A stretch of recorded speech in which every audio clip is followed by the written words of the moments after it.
Happy Chocolate Day!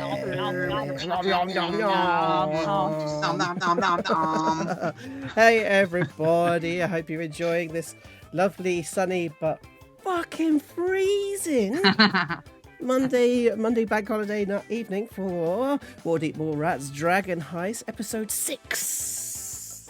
Yeah. I know, right? But it's lovely to see loads of people in the chat already.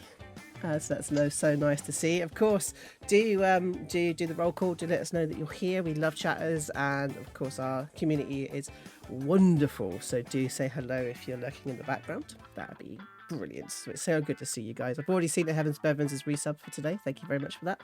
Yeah. Really appreciate it. But however, my target's not changing, so we'll figure that out later. But thank you anyway. I really appreciate that. Yeah, so let's find out how everybody's bank holidays have been. Please pop in the chat if you've had a good bank holiday weekend. Pop it in, and just so we can make sure you're all happy and ting. So I think we'll start with Evie, because how's it been? You been good?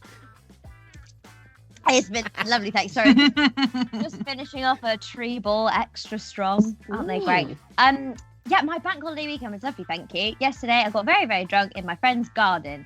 And we got a barrel, and we lit a fire, and we set things on fire. Barrel of booze, or no, like just a big metal barrel. Yes. And just put loads of stuff in it. And my friends were burning things like student loan letters and old receipts. And yeah, it was actually really, really like cathartic. We were like scrubbing it up into little balls and just throwing it in. It was great. It was the highlight of my year so far. And it was just a nice bit of normality. I feel like anyone who's like been able to see people in the last week, it's just been so refreshing. So yeah, I'm feeling good and very minty. Yes. Extra strong mintiness. Oh, so strong. So if I sneeze in a minute, it's because of that. Does anyone else sneeze when they have a mint? Yeah. Like it's a thing. is it? Apparently. Yeah. Is it a thing though? It is a thing, Rob. Yeah. Do you sneeze when you brush your teeth as well? No, it's just with extra strong tree ball mints that we're not being sponsored by, but I'll mention them again. Is it specifically tree ball mints? It's just anything that's like really minty in one go. Same thing with like chewing gum. Mm-hmm. I mean, I haven't sneezed yet, so it isn't a thing at the moment, but it's coming. I hope. Is it though? Sneeze watch. It's going to be it for the whole 3 hours, just Rob going, Evie, really though? There's going to be a point that I'm going to have to do an edit because it's going to go, Wah! That'll be the highlights for next week. Just the Rob and Evie just back and forth. Yeah, back and forth. Why I wanna. Yes. So, and also it was lovely because we all got to see each other as well, didn't we? Yeah, we did. Not the highlight you went to, apparently. Yeah. Oh, it happened in the last week as well. It was on Tuesday. It's a very long time ago now. Yeah, no, it was lovely. It was so nice to see everyone's faces and legs, lower halves. I know, that was really weird. I forgot how tall everyone was. You know what I mean? So Rob Thompson, you were correct. Your prediction was correct. Always. Someone said you already planned it before you said it. If that were true, then I'd be a con artist. But yeah, so we're supposed to find out how you're doing then. How was your weekend? Yeah, good. 2 things. Trebor is Robert, spelled backwards. Second thing, I have an issue with the Easter Bunny as the symbol of Easter because it implies that there is a load of birds' nests without eggs in them. Rabbits don't lay eggs. If they did lay eggs, it might be more sinister and they'd be giving away their own eggs. However, I think it promotes thievery and moving eggs around. I think that the symbol of Easter should be a platypus. It's one of 2 mammals that lay eggs. And it's a much more exciting thing than a feckin' rabbit. I mean, also, Nesquik, the box of Nesquik, has a rabbit as its character on the front. And the balls of chocolate look suspiciously like rabbit shit. See, the big problem with your entire logic is that no animal actually shits out Let's talk about how babies happen. Yeah, shall don't we? talk I know about how flawed it works. logic when you don't understand biology. I know. Joe. I'm just not gonna talk anymore. Yeah, you're absolutely correct in every single Thank way. Good. Next prediction. Some masked Irishman will go on an encouraging spree of promoting platypuses as the new Easter logo. I don't know who it's going to be, but I have a feeling they'll be Irish. Okay. Thank you very much. Say, Welcome. put your bets in now, I suppose, if you that sort of person. But yeah, so that was your highlight then, was figuring out that the platypus is better than a rabbit. I've been consumed all week. Even when we saw each other, I wasn't listening to the things that you all told me. I was thinking hard. Did seem a bit distant, yeah. It's all making sense now. Did I, though? Did I? Oh, no. I'm going to sit here too, Joe, and not say anything now. That's it. He's beating I'm us. done. He's beating us. That's it. Yeah. We're In the done. most simplest way. Damn it. A good Easter. That's good. I'm glad you had a good Easter. So, Gabby, how was yours? It was really good, thanks. Although I did have a near-death experience, like straight up. Yeah. It was mad. It was on Animal Crossing, but I took a plane to a different island. so you can take planes to different islands, right? And then, but when I got there was a tarantula, and obviously tarantulas eat like birds and snakes and shit. And like, that's a normal thing to be afraid of. And in Animal Crossing, if they bite you, you faint, and then you have to go back home. Anyway, so it ran after me, and I tried to run into water, but you can't run into water in Animal Crossing, and then I fainted.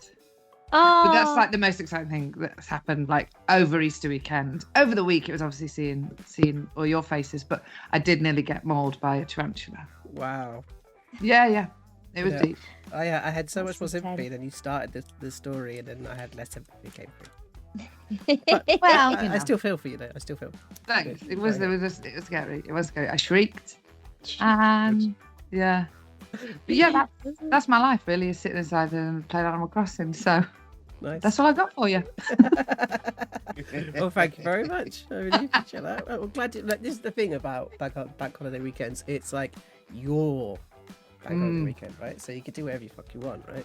I spent time like painting fences, and it was great. Oh. I absolutely loved it. It's my 40-year-old self continuing on, getting in that middle-aged train, painting everything brown, because that's middle-aged Brown, colour. good colour. Yeah. Yeah. Solid. Did you have to varnish it over the top, or is it paint with varnish in? It's like a stain. It's a wood stain. You see. Ah. Wood stain. You don't need to see it. It's wood stain. But yeah, so that was good. Talk about DIY. How you doing, Dan? Hiya. How's it going? Good. Yeah, I really enjoyed seeing everyone on Tuesday. Wasn't it? It was the day after the last Mallrats, and we finally got to play Danger Can. Unfortunately, Joe and Gabs had already gone, but we got to introduce Evie to Danger Can, a game. So good. I was so excited to play it, and then I was shit. That's okay. But that's the whole point of it. It was great. Yeah. So addictive. So addictive, so easy, and possibly we've heard a lot about Rob Thompson games on this stream. I think this is possibly the game that Rob Thompson takes the most seriously in life. I do. Yeah. Without a doubt, I do. Yeah. There is so yeah. I implore you. Maybe we can put it up on the Discord chat. The official rules of Danger Can. Yeah, we should And spread it globally. I think it's going to have to be a tutorial video though, because in text won't work as well. I will edit this for you. Good. I'm so happy for this. Excellent. Yeah, so But I'm going to pop the Discord link actually in the chat very, very quickly as you talk. That's all right. Yeah, I mean, after that, like I've mostly just had I think this Easter break has been the most chilled out that I've been in a very, very long time. I've literally had 4 days of virtually phone on, done barely anything. Went to a farmer's market yesterday, really lovely, outdoor, socially distant farmer's market thing. Did that thing where it was like, oh, let's just try a little bit of things and then get full size plates for 4 people for 2 people. It was it's very filling, very, very filling, but also made the most of the day yesterday when it was nice. Before today it got bloody Baltic. Yeah, So cold. Yeah. Oh, so cold. Yeah. I even tried putting the t-shirt on today, but then I was like, no, this is ridiculous. Don't be silly. Mm-mm. That was something that I really liked about Seeing Tuesday. It was like you also turned up in your signature suit as well, which was really nice to see. Yeah, of course. Well, it was like 22 degrees, Joe. If I wear a vest in like 10 degrees, you're lucky I'm wearing clothes at all when it hits 20. I think you did take most of your clothes off, actually. Yeah. Yeah, This by is the time I good. got This is there. very good. Yeah. Raunchy. Very, very true. Yeah. Oh, and also I figured Easter would be a wonderful way using the Easter eggs. Sorry, Rob, I didn't know this was going to offend, but I figured the good thing about Easter eggs, they're nice and curved, right? Mhm. So makes them perfect for like scooping up other Hey. foods. Yeah. Oh, so I God. figured like in an homage What to Fantastic. Kurt Clark. What month's No, chocolate is no, it? I no, thought no, no, no, we no, no. Hummus? So, like What? there's hummus on the go, right? Oh. Is that oh, regular? wow. Hummus. Yeah, with chocolate. Oh God. Is the chocolate What's is the happened? chocolate the Easter egg? Uh-huh.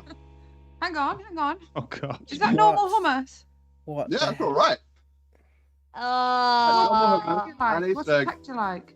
It's Hang on. okay, you know. Yeah. I know. I'm just going to change the music to something scary. You know what? I was honestly expecting to like go in with this like full of piss and vinegar, and then really regretting my decision. But actually, do you know what? That was all right. Oh. And Yeah. seemed- Is it that good? You're gonna have another bit because that's the real test. I've already had the second bit. I'm What? shocked.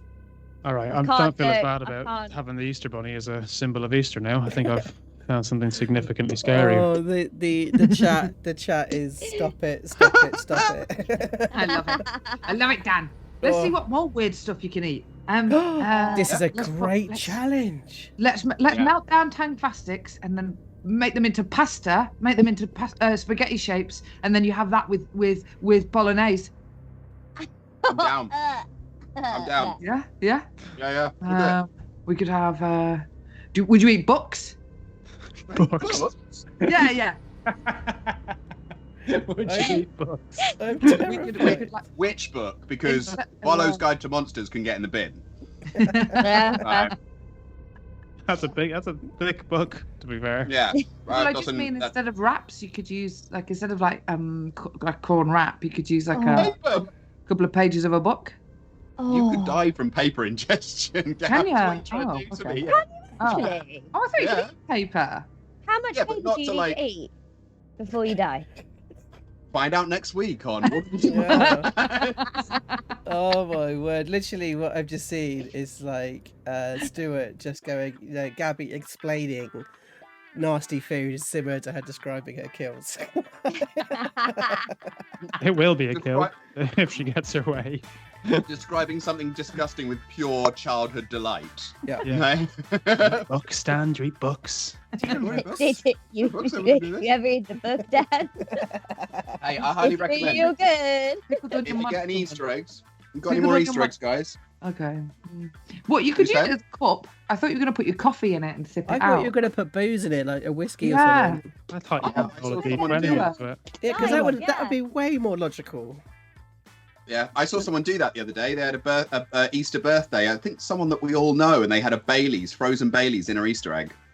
Yeah. Oh, Sounds that delicious. Yeah. That sounds delicious, doesn't it, Rob? Doesn't it? don't everyone? try That and sounds- win us that back. sounds Don't delicious, try and win us doesn't back over. Oh no, it's fine. I mean, Stop doing it, Dan. Stop just Stop doing eating it. it. I don't put the You scary tried. music back on again. Like, Absolute chaos. I'm just googling how much paper can you eat before you die, because that's something that I want forever in my Send Search an history. Encyclopedia. I mean, that should go onto your predictive text now, Evie. we don't talk about predictive text. No, we don't. I'll go back to now we've got away from hummus and chocolate. Let's go back to nice music again. Okay, so Okay. I respect it, to be I fair. feel sick. I respect No. like really digging your heels into something. I like it. To try it. no. So I so Nope. yeah. Well, we've, as you might have noticed, up above, we are now 8 away from our follower goal. So if you are lurking back there and want to give us a quick follow, that'd be really, really, really lovely. And also we have started a new target. It's a bit of a big one, a bit of a long one, and we're going to do it for a couple of months.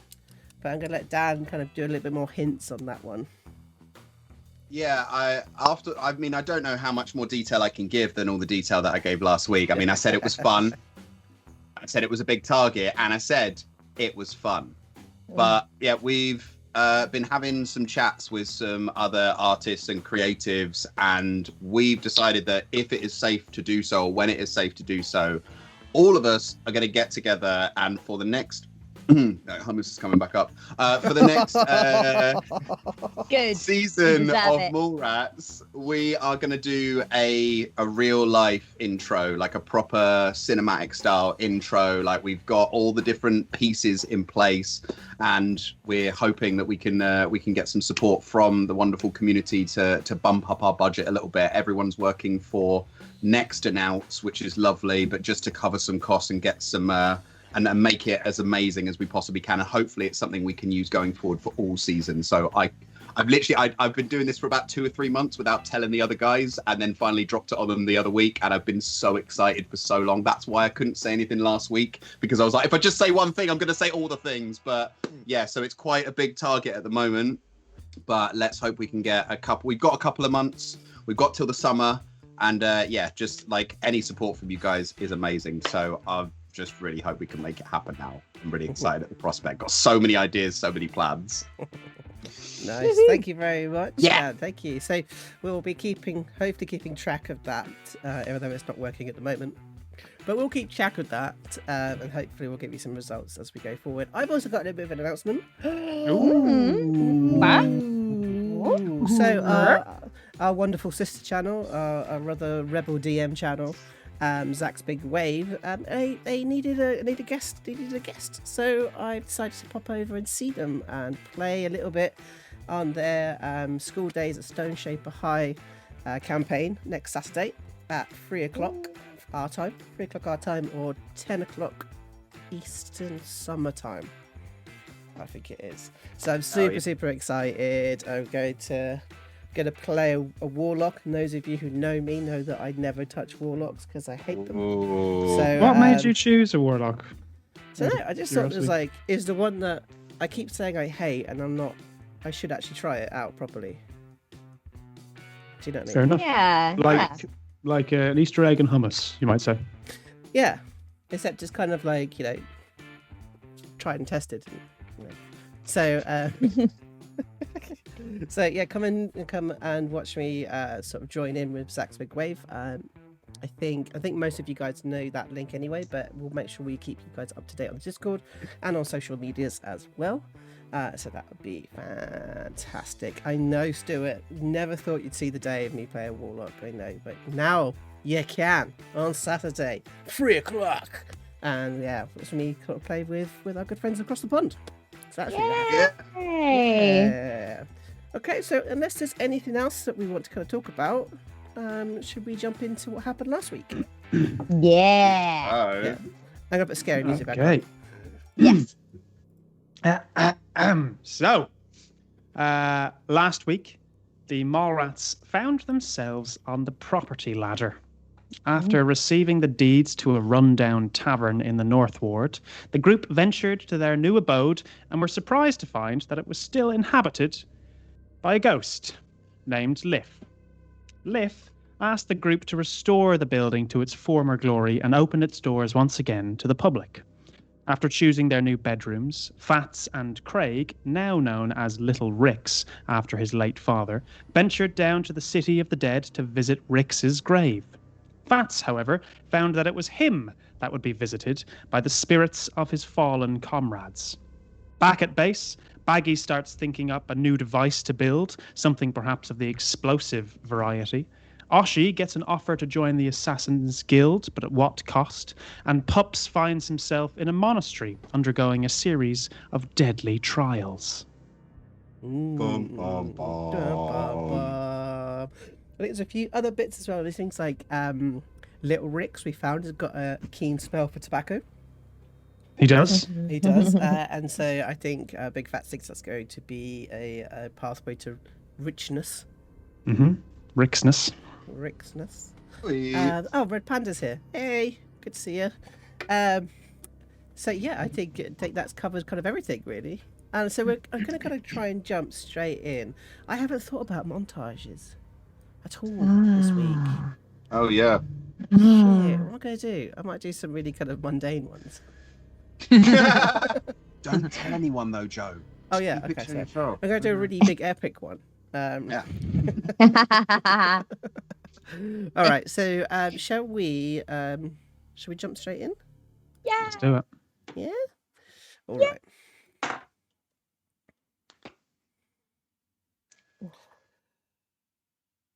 Sunlight kicking through a dirty window.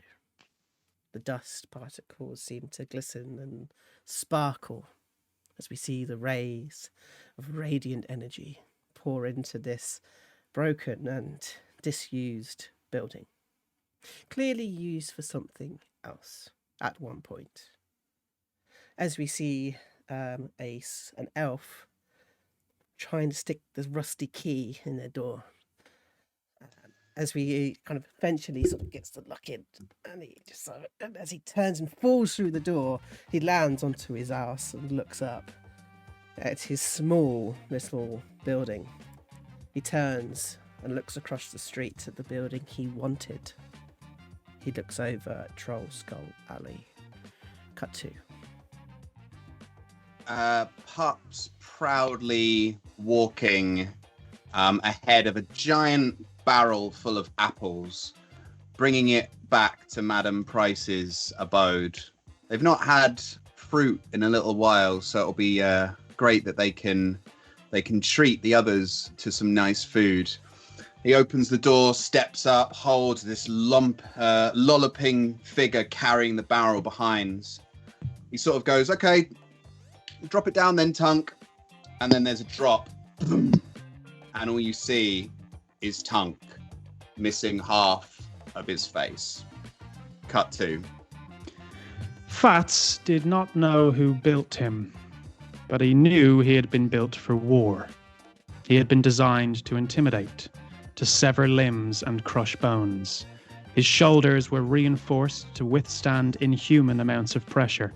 His hands were strong enough to crack stone, and his feet were ridged, able to traverse even the roughest terrain. And for a large part of his life, he had done exactly what he was designed to do, to kill. Yet, as he watched Rix's orphaned child marveling at the joys that life held, he knew that it was Craig that gave him a heart. A dull thud rang out, and a wash of pain spread over Oshi's face as another fist landed on her eye. She felt her head swim and her sight blur as she prepared for another fist or kick. She heard more of the coins she'd snatched fall out of her hidden pockets onto the ground. Through the fogginess, she scolded herself for breaking her own rule, never come alone. Her left eye squeezed shut as she winced, waiting for the searing ache. But it didn't seem to come.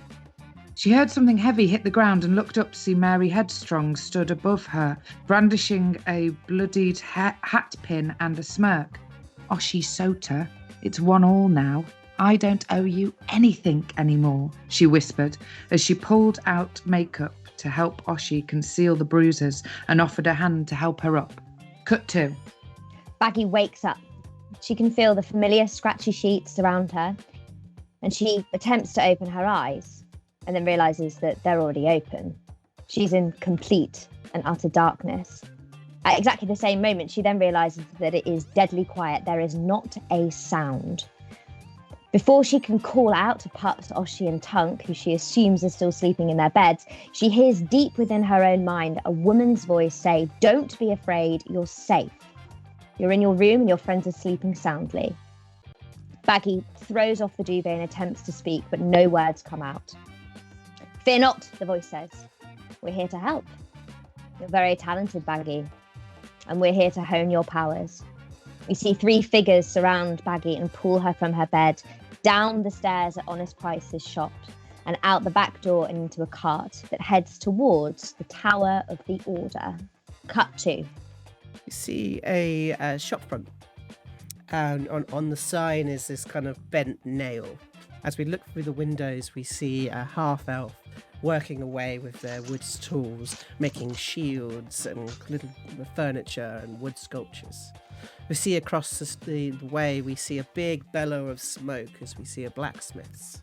And inside we can see that there is a human and actually two humans sort of working away at these kind of large pieces of metal. We kind of also see what looks as if is an eye, like a tiger's eye. As we see the frosted glass and private investigator written across the door. And we also see another room full of books as we see a small dragonborn flicking through old tomes. As we swing across the streets of this new place in the North Ward, Trollskull Alley, a place full of life and commerce. As we follow down through the cracks of this street, down lower and lower, until we come to a large and an ancient door, as we float through like ghosts, until we come into a room filled with hundreds and thousands of dragons. Okay, lovely. Yes to it. Hundreds and thousands of dragons. There was a few things I need to say thank you to. Then we had a few subs in the middle of all of that. So thank you very, very much to. Let's have a look. So that was the Neomancer gifting to Crispy Goth and Josh Cardo. Neomancer dropping in for 10 minutes before he goes off onto his own D&D session, gifting some subs and heading off. What a legend. Well, to Crispy Goth and to Josh as well, welcome. I hope you do stick around and say hi on the chat. It'd be lovely to see you kind of have a chat as well. We've got a lovely community here, so I hope you enjoy. Great. Yay. All right, so last week we were a little bit spread around. So I think the best thing to do is to kind of jump straight back in. So we had, I think, Big Phatts, you were around about the City of the Dead in a tobacco shop. I think Oshi and Baggi, you were both still back at the manor, weren't you? Mm-hmm. Mm-hmm. Okay. So I think we will go to, and then of course Pups is down in the southern ward, down in the monastery. In the big tree. In the monastery of the Daan, the Warriors of Daan. Okay, so I think what we'll do is we've got this kind of, as we come into the manor itself, what we see is the bar. And we can see Oshi sort of sat with her hands like this on the bar, and she's spinning around the card, the business card from Tack, in her fingers. She said she threw it away, but she didn't. She's there spinning it around, thinking in her head about what she's going to do. All you can hear is dong, dong, dong, dong. You fucking just get it up. Bang, bang, bang. It's almost kind of like the whole building feels like it's like shaking. And that's right up in the attic, and you're right down on the ground floor, and it sounds as if it's inside your head. In front of you, you can just see this glass as being like turned in the midair and sort of being polished as this like shot glass goes down, and this dusty bottle comes up and pours out this very old whiskey, and it kind of slides in front of you. Oshi smells the whiskey and asks Leaf what year is this? It's sort of like question mark. Oh, the whiskey, is it aged? Question mark. Oh, I don't seem to know much about whiskey. I thought it like sat in a barrel for ages. She says, drink it, find out. She does as she's told. Okay. For once in her life. It is surprisingly smooth. It just says penny for your thoughts. It's written across the side, and then this copper coin like spins in the center of the thing and then stops.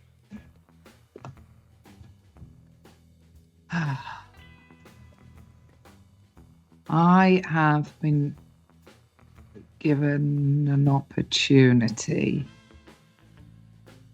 to do something, and I don't know if it sits. Have you ever been asked to do something that could lead to something good but that is bad? And it just says my second husband. It's written on the disc. I mean, I can understand. And if you could go back, would you do it again? Yes.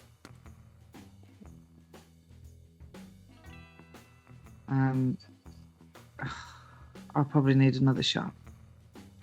Bottle kind of rises up, pours into the glass, sits back down again. Oh, she takes the shot. So you kind of see, this time you spin, you kind of lean against the bar, looking out at this room. It's empty, smashed up, broken room. And you sip the whiskey now, as you realise that it's pretty good. As you look out, you can see that there's probably maybe 3 hours of light left until the night time, which would probably be the time that you probably go and maybe do something if you're going to do something. And you kind of put your arm back and you sort of grab hold of the whiskey bottle and just make sure it's close to you. You spin that business card in your hand. Bang, bang, bang, bang, bang. There's bits of like dust and like plaster sort of fall from the ceiling. Oh my gosh. So we follow the sound kind of up. So we come through to this door. And the door now is shaking with like the amount of noise behind it. And there's a distinct smell of like grease and like sooted wood as it's sort of kicking through. As you continually see the sparks coming through. We go through the keyhole and we're completely blinded by the welding that's going on in this room. But we do fly across the floor and you see they've laid out all your plans on pieces of paper. What parts do we see as we go past the paper? You see a couple of very large wheels. You see lots of designs about velocity. You see like a sort of a very specifically shaped funnel. It's kind of larger at one end, goes very, very thin, and then very large the other side, as well as some scrawlings of a fan and how it would open metallically as well. So all in her favourite pen. And we see, like, as you go down, we see you're kneeling in front of this piece of paper about the fan. Mm-hmm. You're trying to get this fan to kind of flip out in metal. And it doesn't quite seem to work. It seems to get stuck as soon as you kind of fire it. And I think you then tried to see if you could figure out a way to kind of make it work. So let's use some tools, shall we? Ooh, yes. Okay, so what tools have you currently got? I've got artisans' tools, thieves' tools, and I believe that's it. Yeah, artisans and thieves.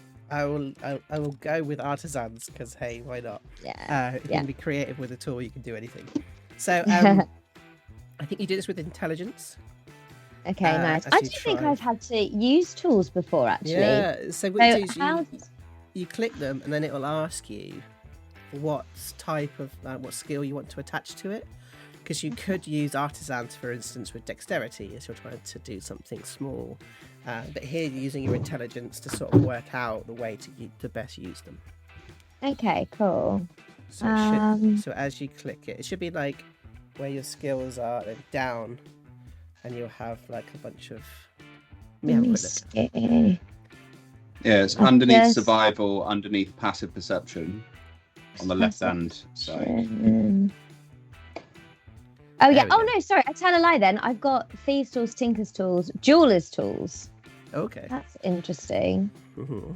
Okay, well, let's use the Tinker's tools then. Yeah. Okay, cool.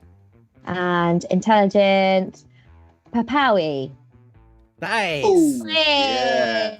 Okay, can you tell me what the problem was? Why it wasn't flicking out? The problem was that it hadn't been sort of hinged correctly. So she didn't give enough kind of leeway for the actual, the movement and the opening up. So it was kind of blocking, each kind of piece was blocking itself. So she gets out, like she pulls out this tiny little set of tweezers and just kind of like, and starts like bending it slightly more into shape and fiddling with all the little nuts around the outside and the bolts. Yeah, And gives it another go. And you kind of like press it down in the ground. And it kind of opens out like an umbrella, but flat, in a complete circle of metal. So you then close it back up, and you pull these two pieces of leather. I think are probably like an old belt. And you find a way to attach it to this little metal box, which has got the fan in, and then you put it on. And you put it over your shoulders so the box is in the center here. And you stand and you hit the button, and this fan flicks open and creates a shield for you, which then disappears. As you kind of look down and you start to kind of write down how this kind of works in physics terms for your spell shield. As you're like, this could work. As you start looking at the rest of the items around you, and you begin to take a work on what object are you now going to start working on? Now you've got the fan work, now you've got the shield working. What's the next thing that you're going to look at? I think Baggi, whilst she was sort of in her element of just finding bits in her room in the place upstairs, she ventured down into some other bedrooms that hadn't been checked out yet and found a really old like music box, almost like for a child, that's just was completely covered in dust. And she was really fascinated with how it would make the sound. And like when she took it apart, inside there's this sort of cylinder with all these tiny little metallic like bobbly bits all over, and that's then connected to a lever that you turn, and it hits against these flat pieces of metal. And with that, she was kind of reminded of that child screaming and how it caused this whole ruckus, and she was kind of thinking, how can I amplify this and use it for something good or something useful, maybe something to distract. So from that, there's just all these different pieces of like old kitchen equipment and like tankards that have just been like smashed apart, just surrounding her while she's trying to figure out what kind of amplification she can use. As you kind of, and then you bend down to go pick it up and accidentally knock the button of the shield, and it's like, and she's like, oh, lost a few hairs on the end of my nose. Great. As you like close it back up and like take it off and pop it down, and then begin to look at the music box. As we see you kind of like bum bum bum bum bum bum bum bum bum bum bum bum bum, as we kind of move away from the room for a little bit. As we do, we catch a sight of something else that you're building, a much larger object. What do we see? What part of it do we see? You see a very large, almost like a metal funnel that has been completely pounded into a very, very open shape, almost like a flower opening up like that. And then sort of like a rim around the edge of it, and you can see that it's going to be attached to another thing that will just slot in, that's also cylindrical. So it's almost like a gramophone tube. Yeah. Big flower. Kinda. Yeah, kind of, but not. Kinda. But But not. kinda. I can't As you explain kind it. of like walk past, as you go, duh, duh, duh, duh, duh, when you look down as the bum note kind of hits on the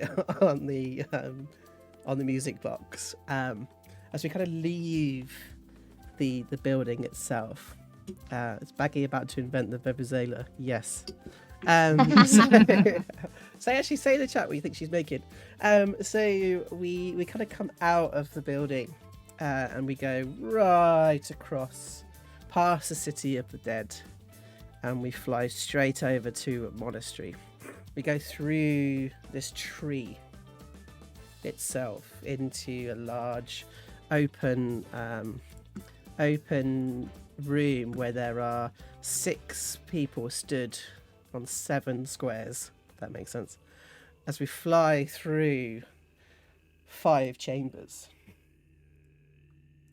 One of people attacking, another of fire, one full of swords, one is a balance beam.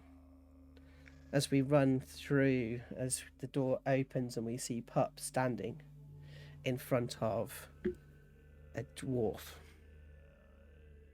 There's a cut across his side. It seems as if it's a deep mortal wound, as he's bleeding out all over the cobblestones and the flagstones of this room.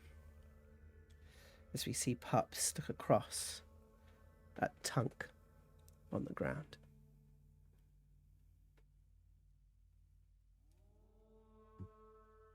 This is a trick.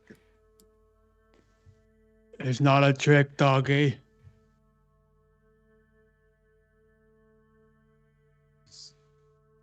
This can't be real. I need you to help me, doggy.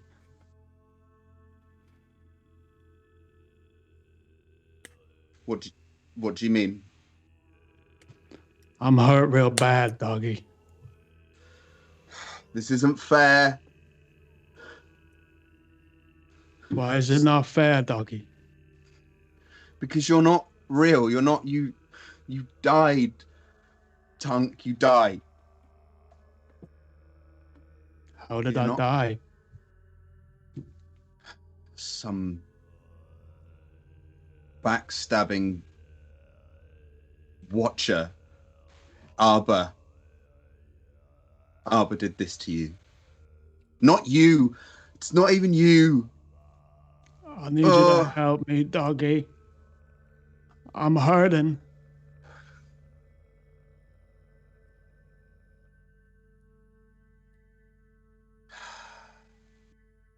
So you see Pups the pool of blood just moves, just a couple of centimeters as it sort of begins to widen.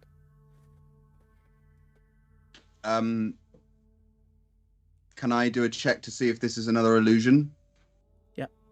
Sure. So let's do. I think it's investigation, isn't it? Usually for illusions. So Yeah. You start putting your hand towards it to sort of touch it to see if it's real. Yeah. Oh, a 10. A 10. That was a ride. As your hand kind of goes towards the foot, and then you can feel the body heat from the foot, and then you touch his foot, and it's there. He's there.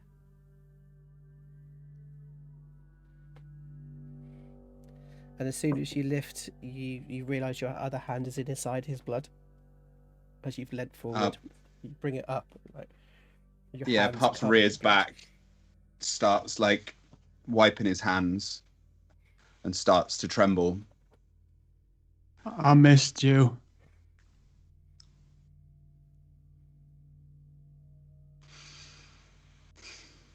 I missed you.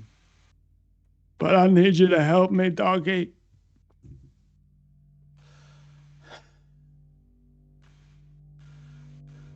How? I don't know how I can help you. I need you to end it. I want to see my family. What do you mean? I'm not going to make it through, doggy. I need you to stop the pain. For good.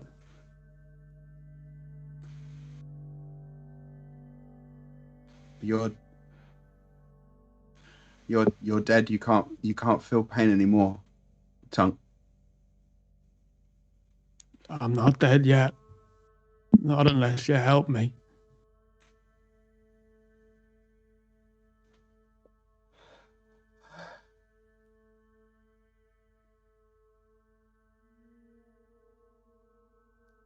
Please. What do you need? What are you asking me to do? To kill me.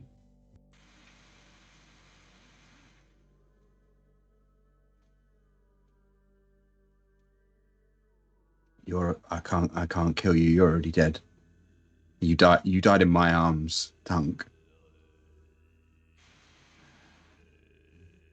You can't put me through this again. This isn't fair. Why don't you think it's fair, doggy?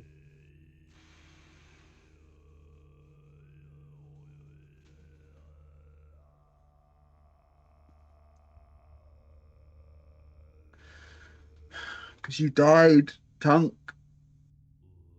You died, and if you're where I think you are, then there's nothing I can do that's gonna help. You see Tunk sort of tried to kind of get up slightly, and you see it rip on the scar, on the wound, and he screams out in pain. And you can see his colour is losing his colour, his eyes are beginning to kind of struggle to stay open.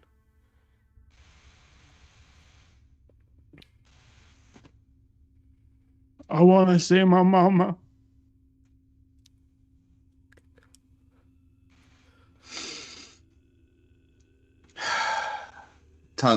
Pups takes a step forward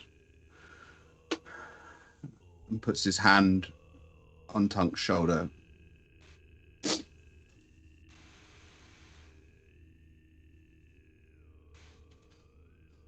You think this is for the best? What do you think?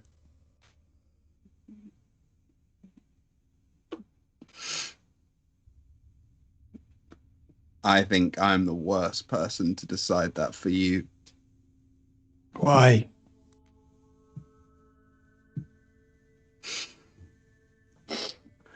Because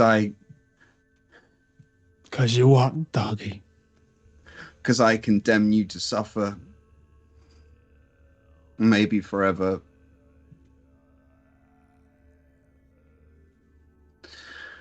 And I'm so sorry.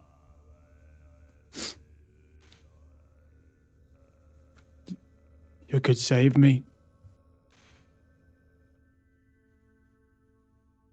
End Like my this. pain.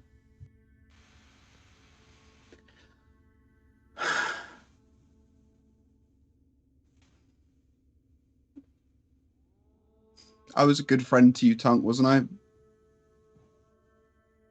What do you think?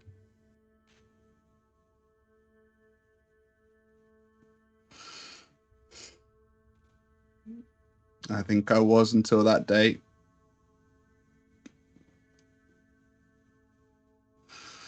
But I got scared and made a stupid choice, and then I had to hide it. And I thought I'd have years. I thought I'd have years to right the mistake that I made. And then just in a flash, you were gone. You let me suffer, doggy. You made a stupid choice. You were not a good friend.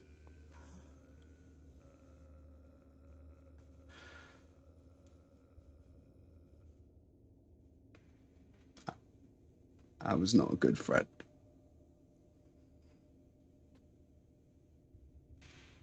So what are you gonna do, doggy? You can see that Tunk is like shaking with the amount of pain that he's in. He's trying to keep it together.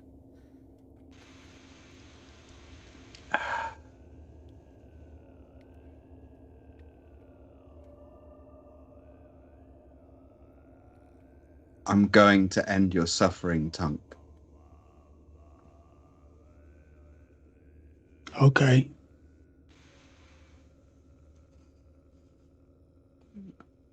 I should have done this before. And Pups he can't even look. He just looks down at the floor and just, with his hand on his shoulder, just walks round to the back of Tunk. I want you to look at me, doggy, so I'm not alone.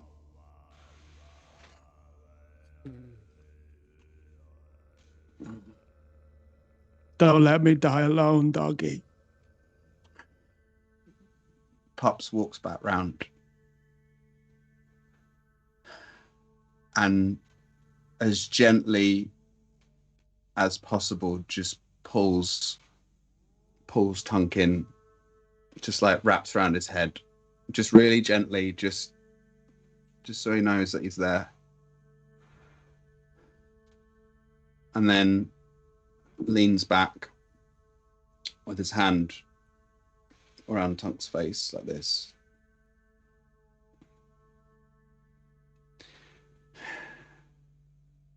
I love you.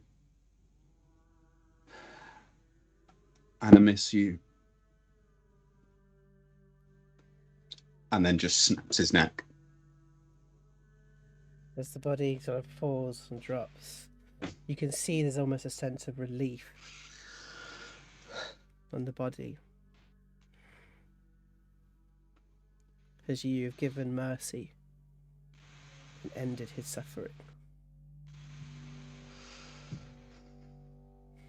The door behind you unlocks. As you turn to look at it, as you look back, the body's gone. Where's the blood? There's no blood. None on your hands. Nothing.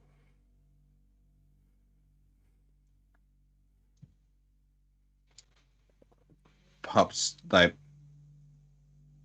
is exhausted from this, can barely stand. All of nothing was like that last room, and just slowly, hands on thighs, gets himself up to his feet and just trudgingly makes his way out of the room. As you come out to a large square room. There are 7 squares and 6 people standing on them. In the center is a large table. As someone comes over towards you with a cup of water. Here, Zuha. Drink. And Pups drinks. 100 years since we have seen a mercy monk. 100 years before anyone has come through that door. It is hard to see others suffering and to end it. To take people from the absolute brink of death and bring them back. Or to end their pain.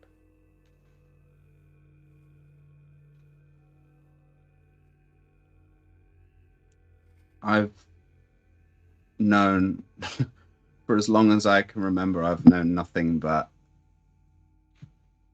violence and fear and secrecy. And it's killing me. So, Please teach me mercy. well, we must remove the old you first.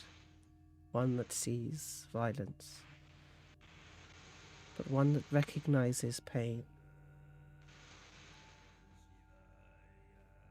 Through all of your guilt and heartache, you still ended his pain.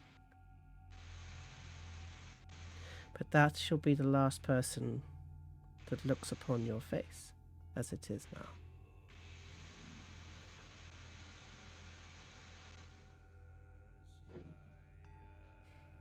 Whatever it takes. First you shall receive the mark of the Daan. Please. It kind of gestures you over to the table. And as you kind of walk towards the table, you can see that what you can see is like a stick, like a piece of bone, with another piece of bone that comes across with a pin on the end. Mm-hmm. And there's a bowl that looks like dark-coloured liquid.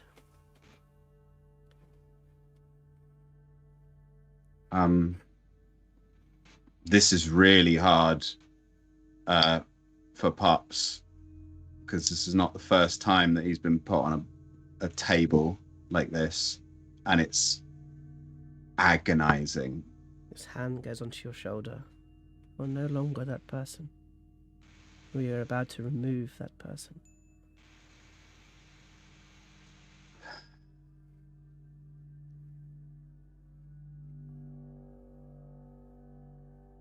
Okay. And They Pups. kind of walk you over to the table, and which way do you lie down on the table? On my back. Okay, so you lie down on your back. As you see someone take the pin on the bone, they dip it in. As they begin to tattoo you. And they tattoo you across your chest. This huge, like, swirl, almost like a swirl of paint. And then the inside is a tree, giant tree that blossoms. As it goes right across your chest, down to your belly button. It's the same tattoo that you've seen on all of the monks here. This seems to be the symbol of the Warriors of Daan who have made it through to now. You lie there for a good hour, 2 hours, as they work on you. I think we've before he got on the table, he's taken the amulet off and is just holding it in his hand and just squeezing it. So you can see the table is drenched with like small bits of blood and ink, and there's sort of rags as they're wiping your chest to continue working. And then suddenly the tapping stops, and they kind of move away from it.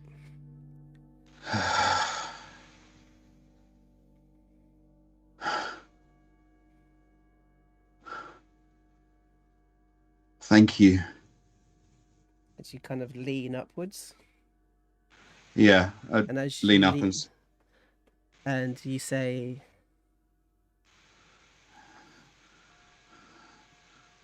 thank you for stripping the old me away. we haven't done that yet. As these arms come and they grab hold of your shoulders and they pull you down onto the table. As a piece of wood is slipped in between your teeth. Here. They bring out a knife as you see the knife coming towards your face. As they start to cut from the top of your ear across your cheek. As we hear you scream. Screaming out.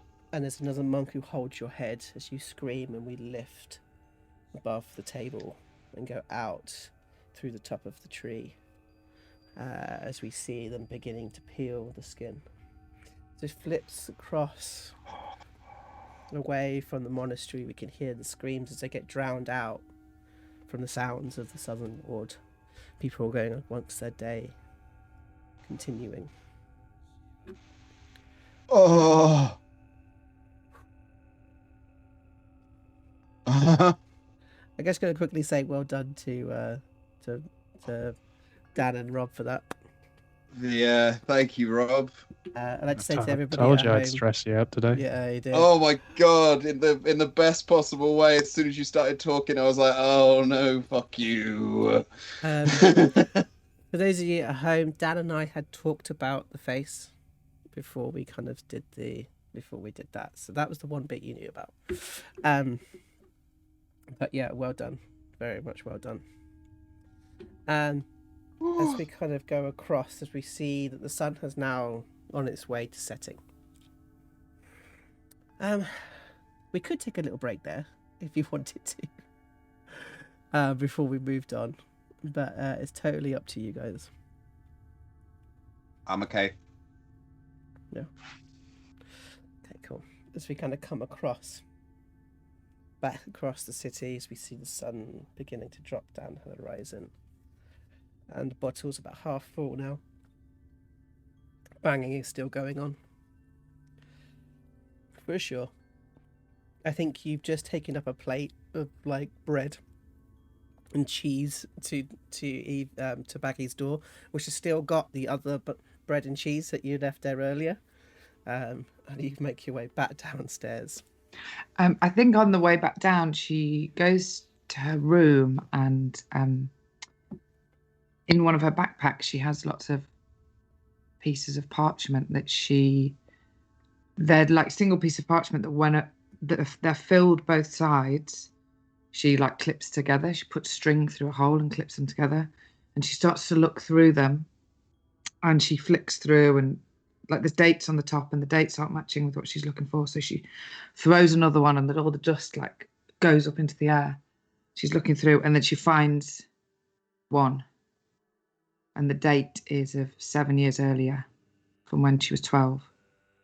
And it has an account of something that happened one night, and she doesn't really read it, but there's an address, and it says Thunderstaff Way, Lord Matthias Irving, and that's all she has in her head. Thunderstaff Way, Lord Matthias Irving, Thunderstaff Way, Lord Matthias Irving, and she knows it's in the North Ward.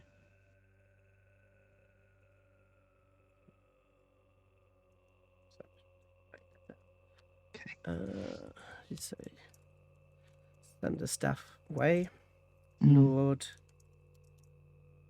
Matthias Irving, yeah.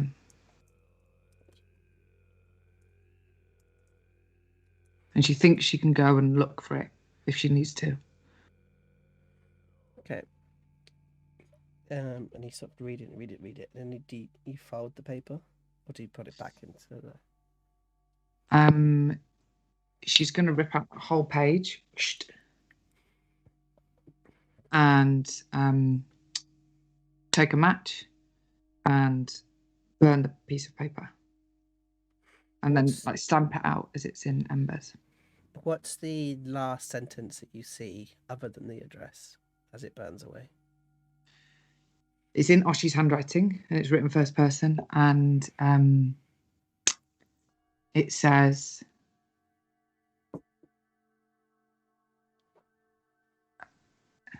the bruises on my arms and thighs came up straight away, and I just remember trying to get home.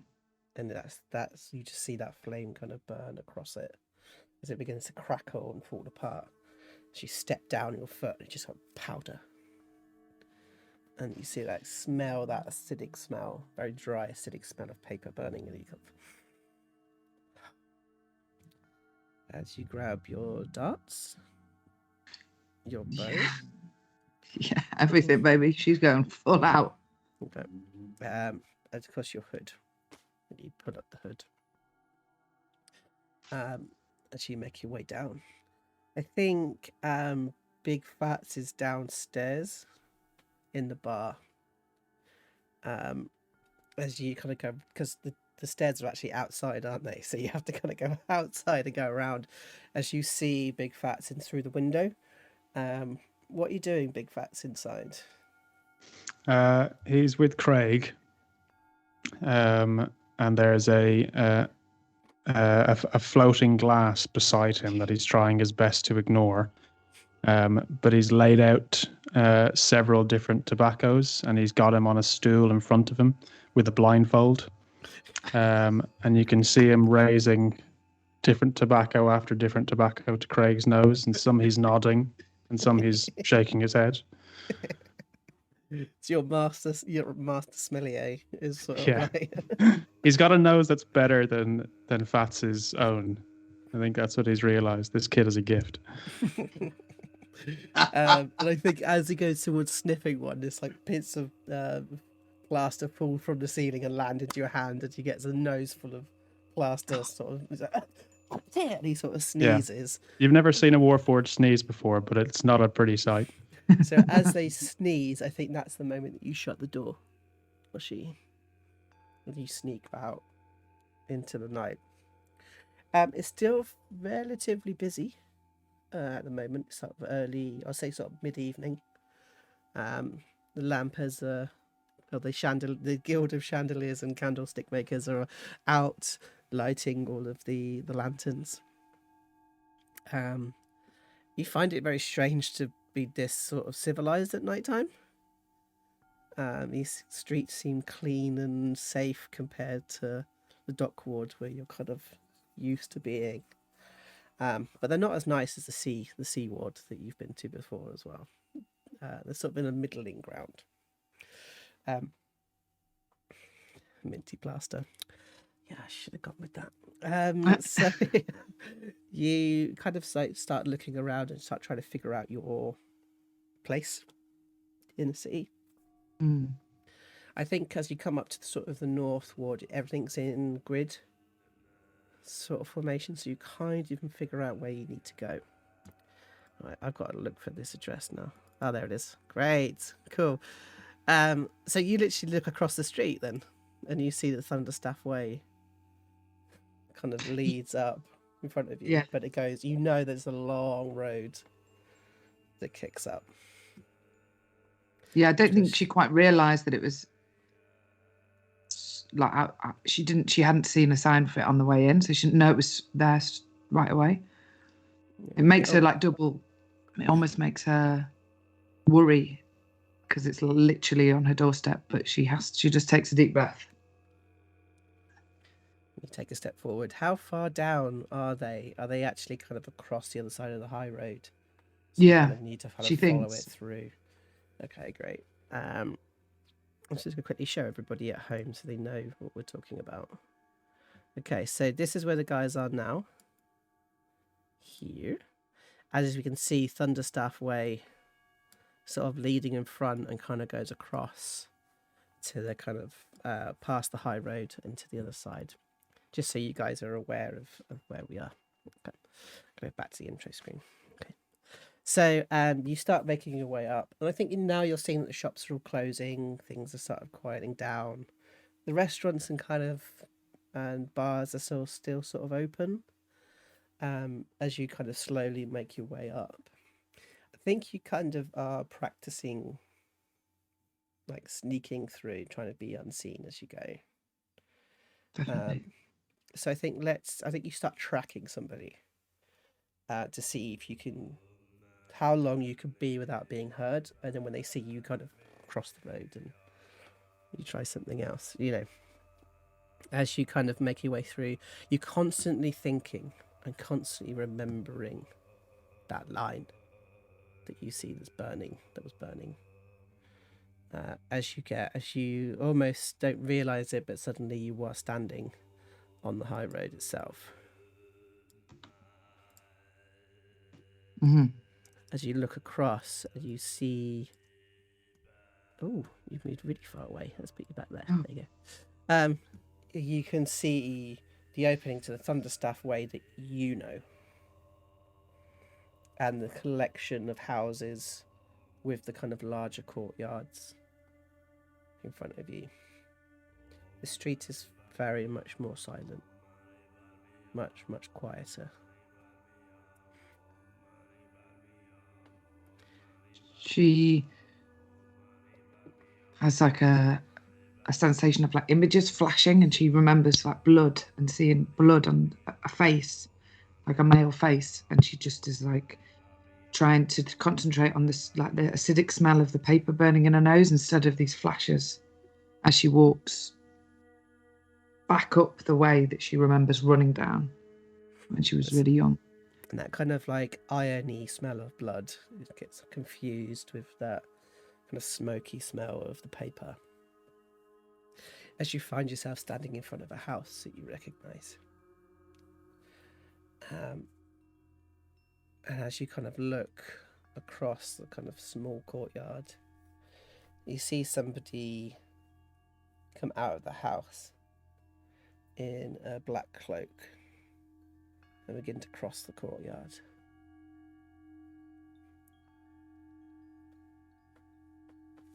And she sees that she worries for a second that it's not the person who she thinks it's going to be, but she knows the gait of this person, like she knows how they walk.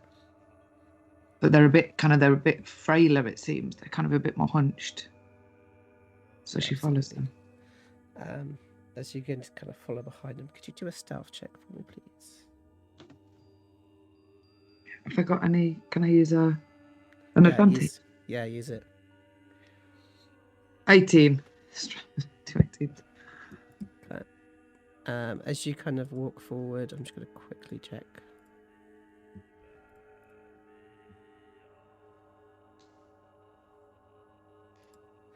Yeah, as it sort of like begins to kind of turn and then go down Thunderstaff Way towards Shield Street. You kind of begin to kind of get closer and closer. And I think you end up being about a foot away from behind them as you kind of bring your dagger out. Yeah. She's do you think she has enough room to use? Yeah, she'll use her dagger, yeah. So you kind of go in. As you get closer, just at the last second, you realise that there are no footprints underneath it. As you go to put the dagger in, and as you place the dagger in, you can feel it go in between the ribs, which is kind of the place that you wanted it to kind of sink into. You push it in, but as you pull back, there's no blood. As you look down at the blade, and it almost feels dusty. As you look up at this cloaked figure, as it turns around, as you see the dark hood and this skulled face, it turns to look at you. You are late.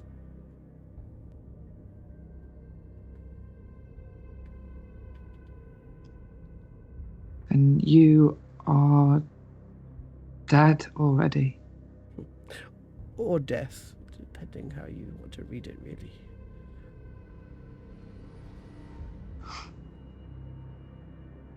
Well, my job's done then. Not necessarily.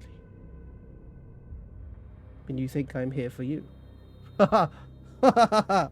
It sort of begins to laugh as the bottom of the jaw sort of just jumps up and down in the darkness.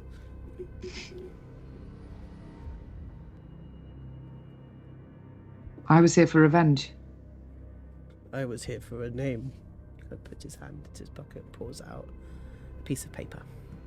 On the piece of paper, we can see the name. Lord Mattis Irvin. So you got here before me. I'm just here to collect. He usually comes home down that road. Just waiting. Almost as if you're my harbinger of death.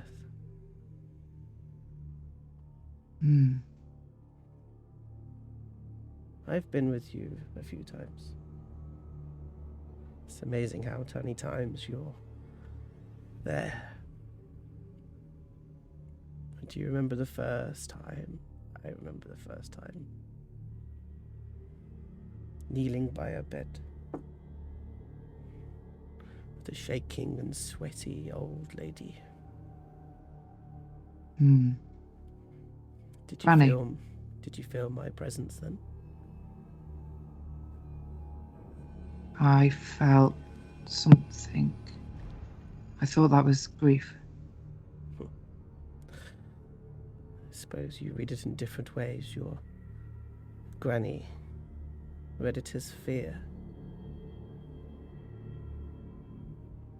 She feared for her death.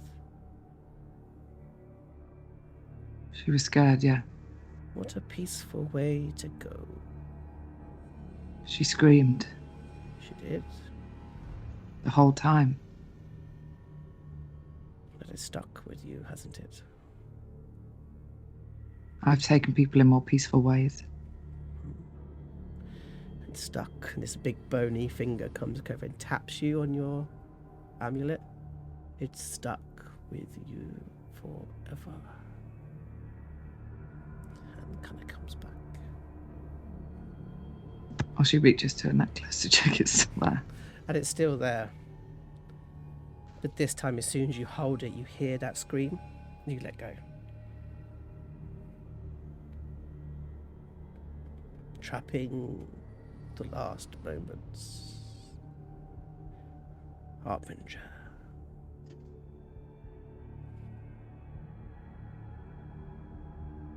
All the others you have not spent time with. You didn't sit and watch them, apart from that one gentleman that you killed from afar whilst he drank his pint. You sat and you watched the sound of that gurgling throat. It's always interesting to hear the lungs bubble like they're throwing up. Staying with you. Right there. He sort of taps on the necklace again. Oh, she holds it and she can hear the gurgling. And then the flash in her face of seeing that man like disintegrate on Black Star Lane. Yes. They are there, waiting to be released. To be used by you, Harbinger.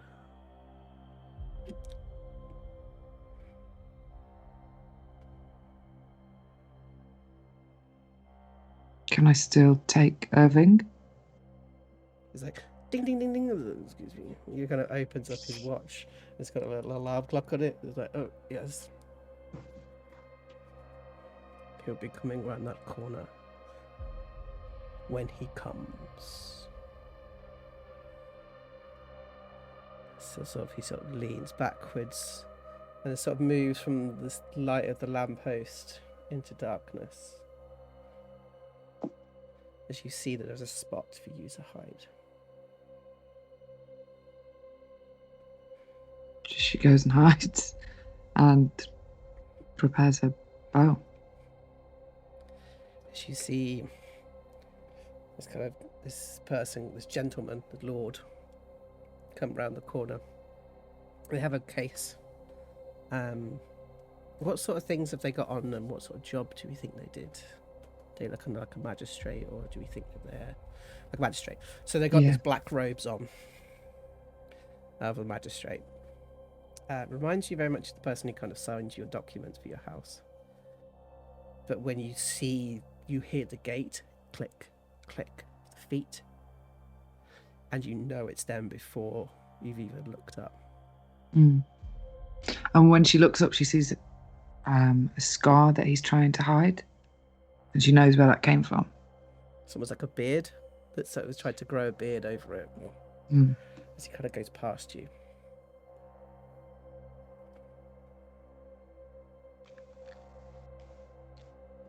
Can she take the shot? You step out into the light. As you let go, flies through the air, and lands bang into the back of his skull, just at the back of his neck here.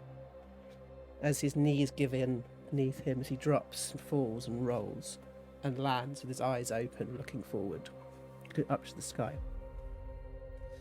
As you can hear that, like, his breath is like,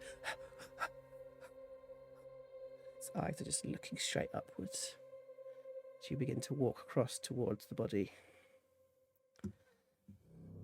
and you stand, he begins to see the shadow of you come into his view, as you know that you've taken a shot that will paralyze him but not kill him yet. As he looks up at you, you can see the pupils dilate. And she says, "My lord, you remember me?"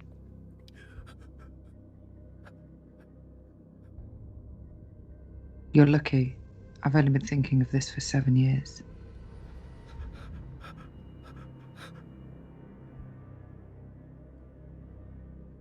And she takes her dagger out and she holds it to his throat, and she gets really close to his face. Yeah, you kneel down. You get really close to him, so you're kind of, his eyes are looking directly at yours. "This isn't self-defense this time." And she just pushes it into his throat and slices it. As he starts to gargle, as you begin to look, you actually, being this close to it, you actually start to try and recoil back a bit as you feel a hand on the back of your head hold you to watch. Take his fear. He's looking at you, and you can start to hear all of his fears, all of the reasons why he needs to stay alive now. And all he can think about is his money. Who's going to look after my money? As he becomes more and more terrified, as you move, as you see his spirit come towards your eyes and then fall down and into the locket.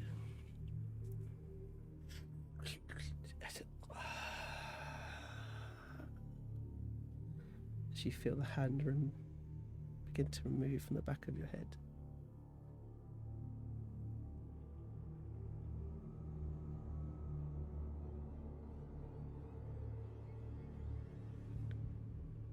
Revenge is allowed then. As you take a locket of hair, tie it. As you turn around, you see that there's no one there. Look down at your necklace. You hold it and you hear his last words. My money, my money. You let go. As you begin to walk down the street, you begin to see blue movements past you. As you kind of look back, as you realise you're starting to catch these other presences, some of which don't need to talk to you, don't want to talk to you. Some look directly at you as you walk by, but they don't say anything to you yet. As you begin to see the spirits of Waterdeep around you, see them, to use them. I think you come round the corner and you see a street vendor. It's just selling hot dogs. You kind of put your hand into your pocket, pull out some copper pieces, buy yourself a hot dog.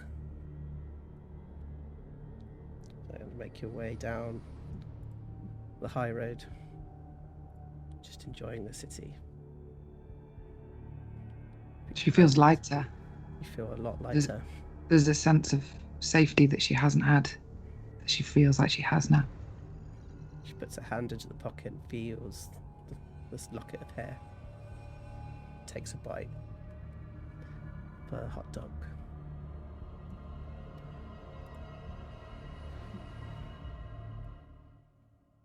as we're going to take a little break there. Oh my wordy! Wow. Wow. Thanks, Joe. That was amazing. Thank you. Okay, so let's have a little break. I think I need to wee after that because that was terrifying. And we'll come back and we will have a look at Baggi's creations and sort of see what comes out. As you might also have a visitor, Baggi. So let's see what happens. So, hope you've enjoyed so far. If you liked what you're seeing, please give us a follow, give us a sub if you want to. And we'll come back in about 5 or 10 minutes time. Big love. Yeah, have a quick chat from our lovely friends from Buck first, and then we'll be into break time. See you in a bit. Woo! Bye. Ow. Bye.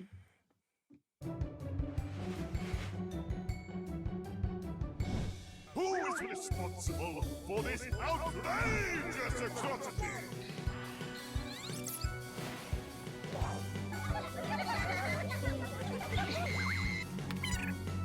Ta-ta!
is responsible for this outrageous atrocity?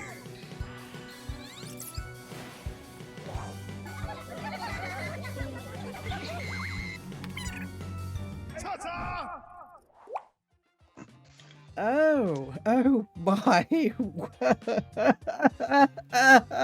my dark soul, it hurts and it's cracked.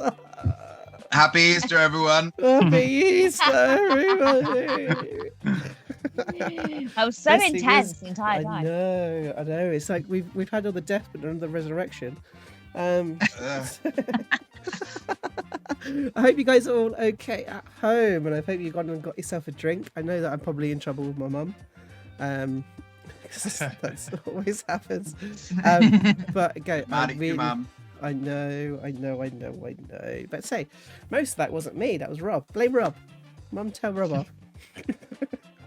Yeah, So, mum. yes. Well, so welcome back. Mum and Pop just gone, yep. In so much trouble. Love you, Mama. Just got a sabotage bomb for DM grounded. Oh no. Didn't do that one. Great. Well, so what we have found so far then is that we have a ancestral guardian barbarian. Is disadvantage. There it is. Oh no, it's an advantage. No, Yay! that's Red Panda Gamer. Red Panda Oh, Red Panda Yay. Gamer! Thank you so much. Yes. But Mum, I thought it was going to give me a disadvantage. Now I know it. So we've got an ancestral guardian barbarian. So Rob, do you want to just quickly just sort of explain what that means? Yes. So they are able to call upon the spirits of their ancestors to aid them in battle. So what it mostly means mechanically is that they are able to take more of the brunt of most of the attacks, or rather than taking the brunt, they kind of taunt the enemies into fighting them alone.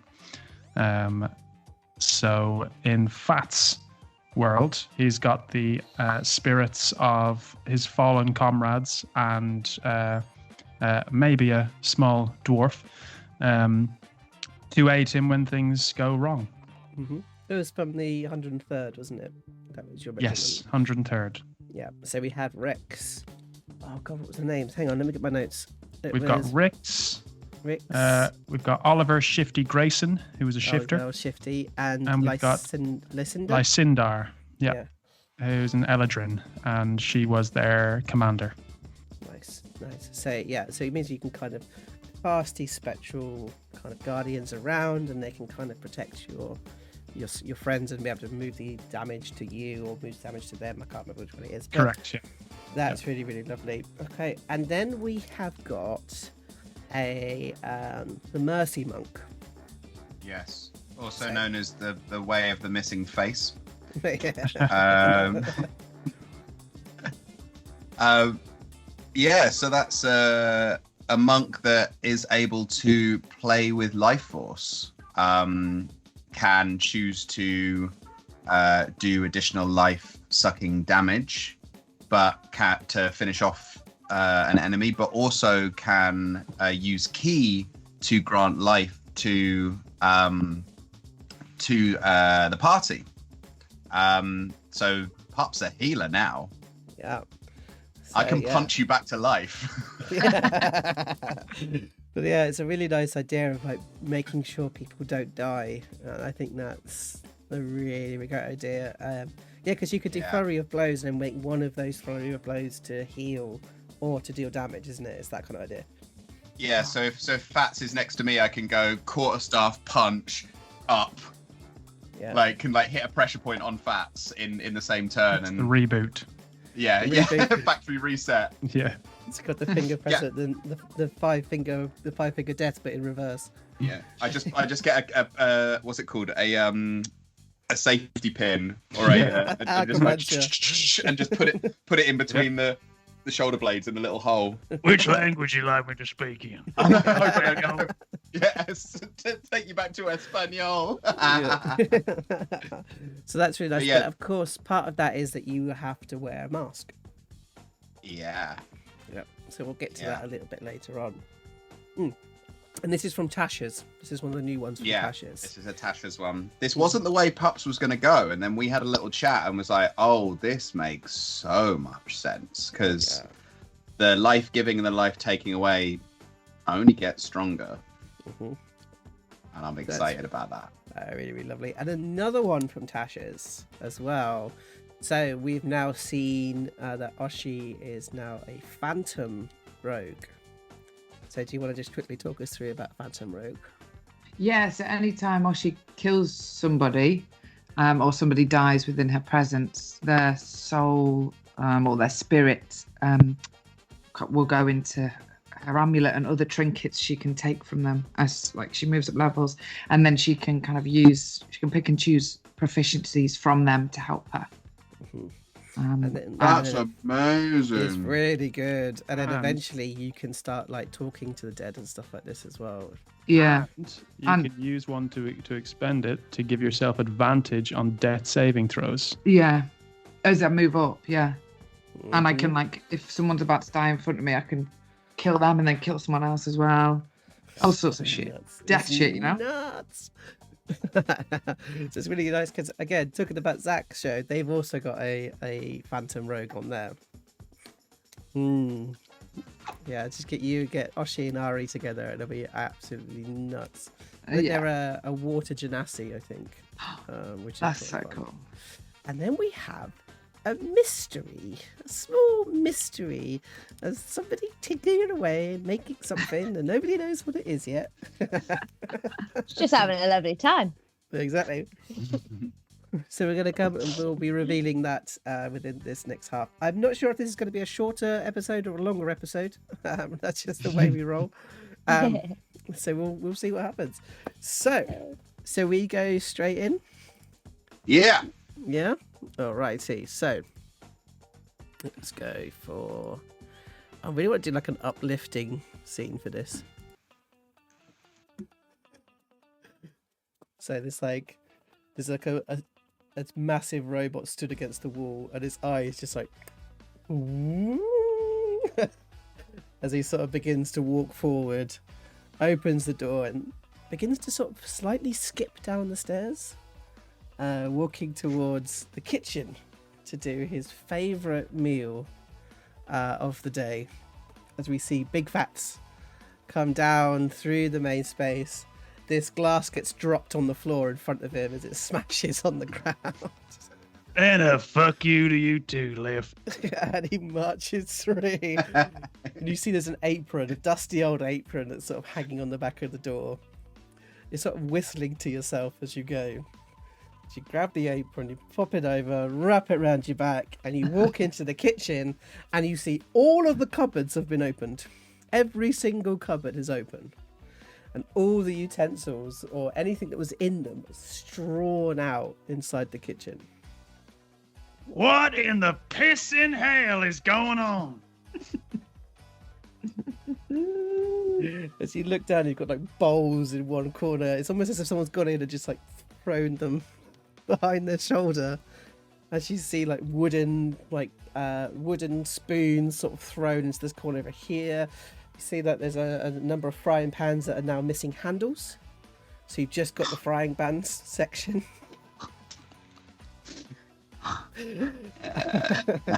Phatts shouts over his shoulder, "Left!" And this glass just gets thrown against the wall. Sort of smashes Don't next to you. fuck with me, ghost boy. Come here. And you wait. Well, are you here or not? And a bowl moves behind you. Right, okay. Did you move all of this shit?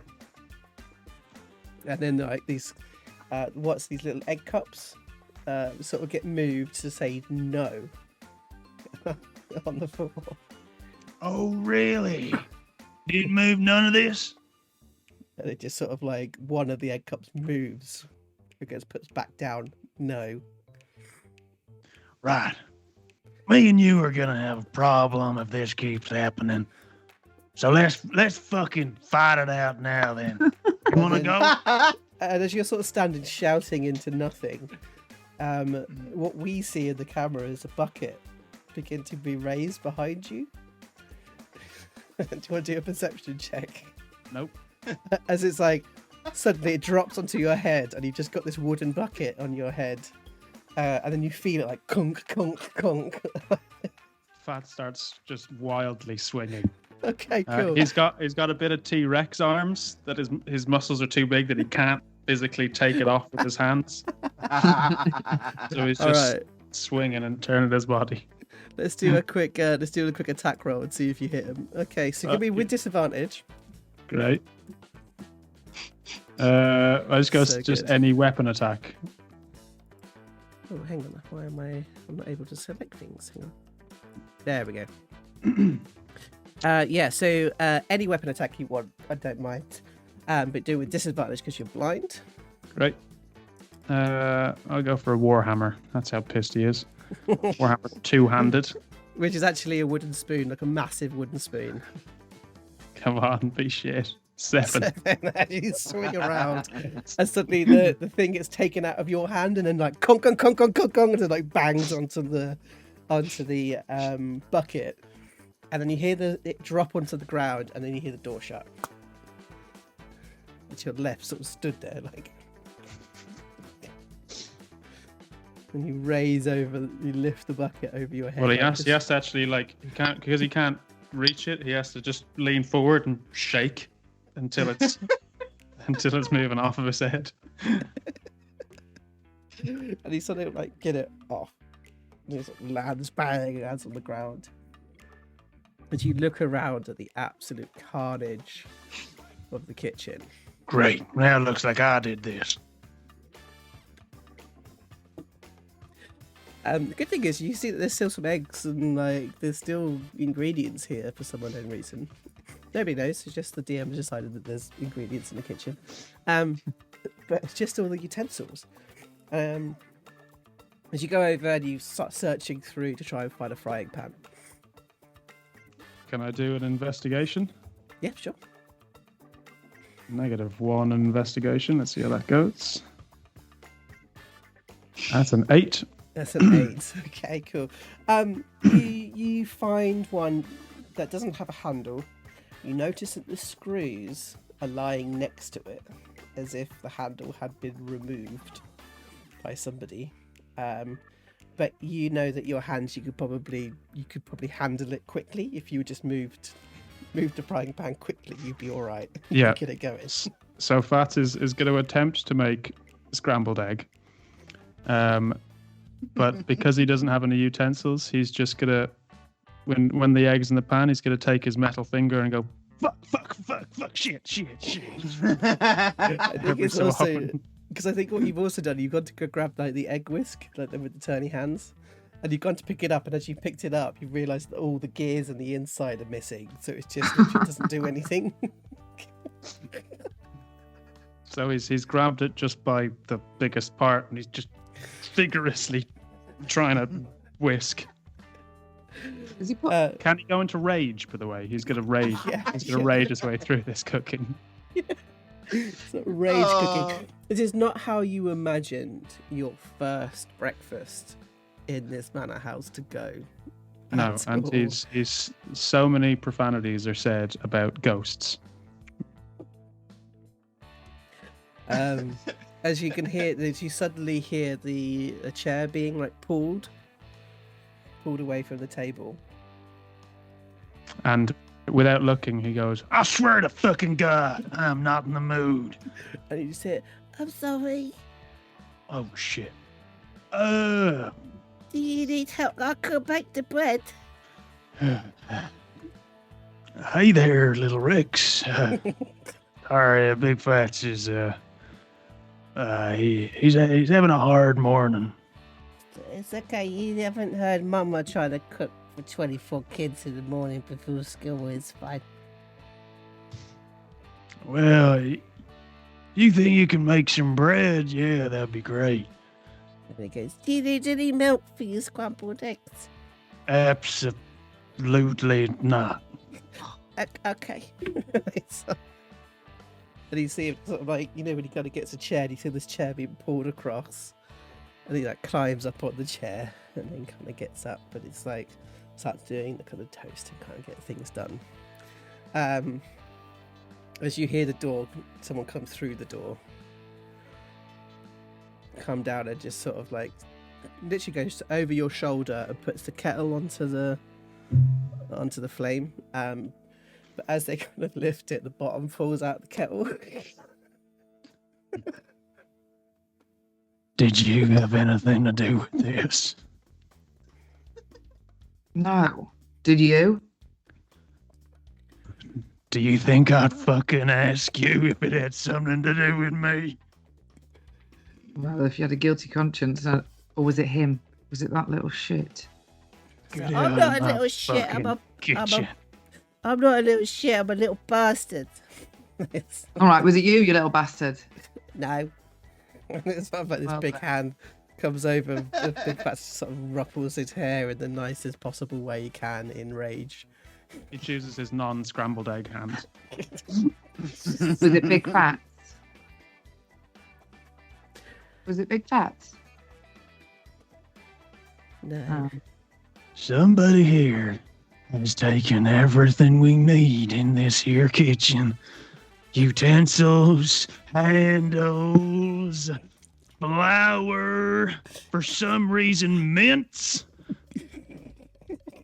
I didn't know that you needed to eat. Well, it was for you. But you know what? Fuck it. And he throws the pan at the wall. Oh, okay.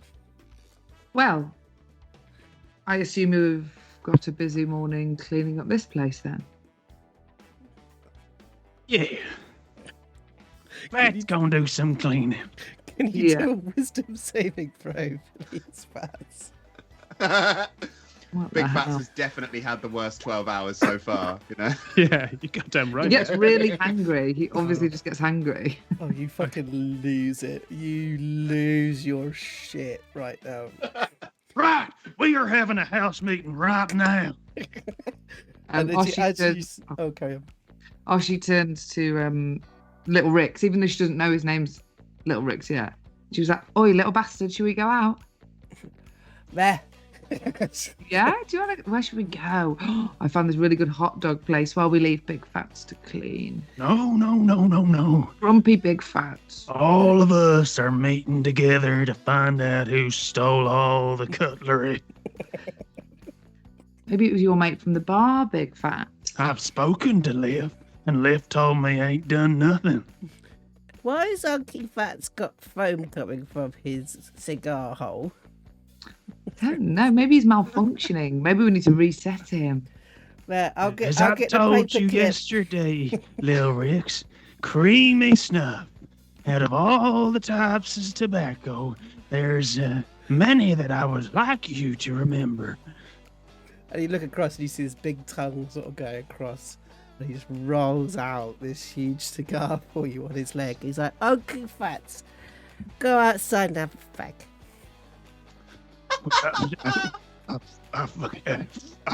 All right. Kind of like goes out and you see the boom as like the glass smashes across the side as you slam the door to go outside. And as you slam the door, there's this huge explosion Oh no. from upstairs. And I think Big Phatts, you sort of like look at your cigar and look at the door and then look up, and you can see this like smoke billowing out of Baggi's window, and then you just see the window get opened up, and she sort of sticks her head out. She's got her goggles on. It's black.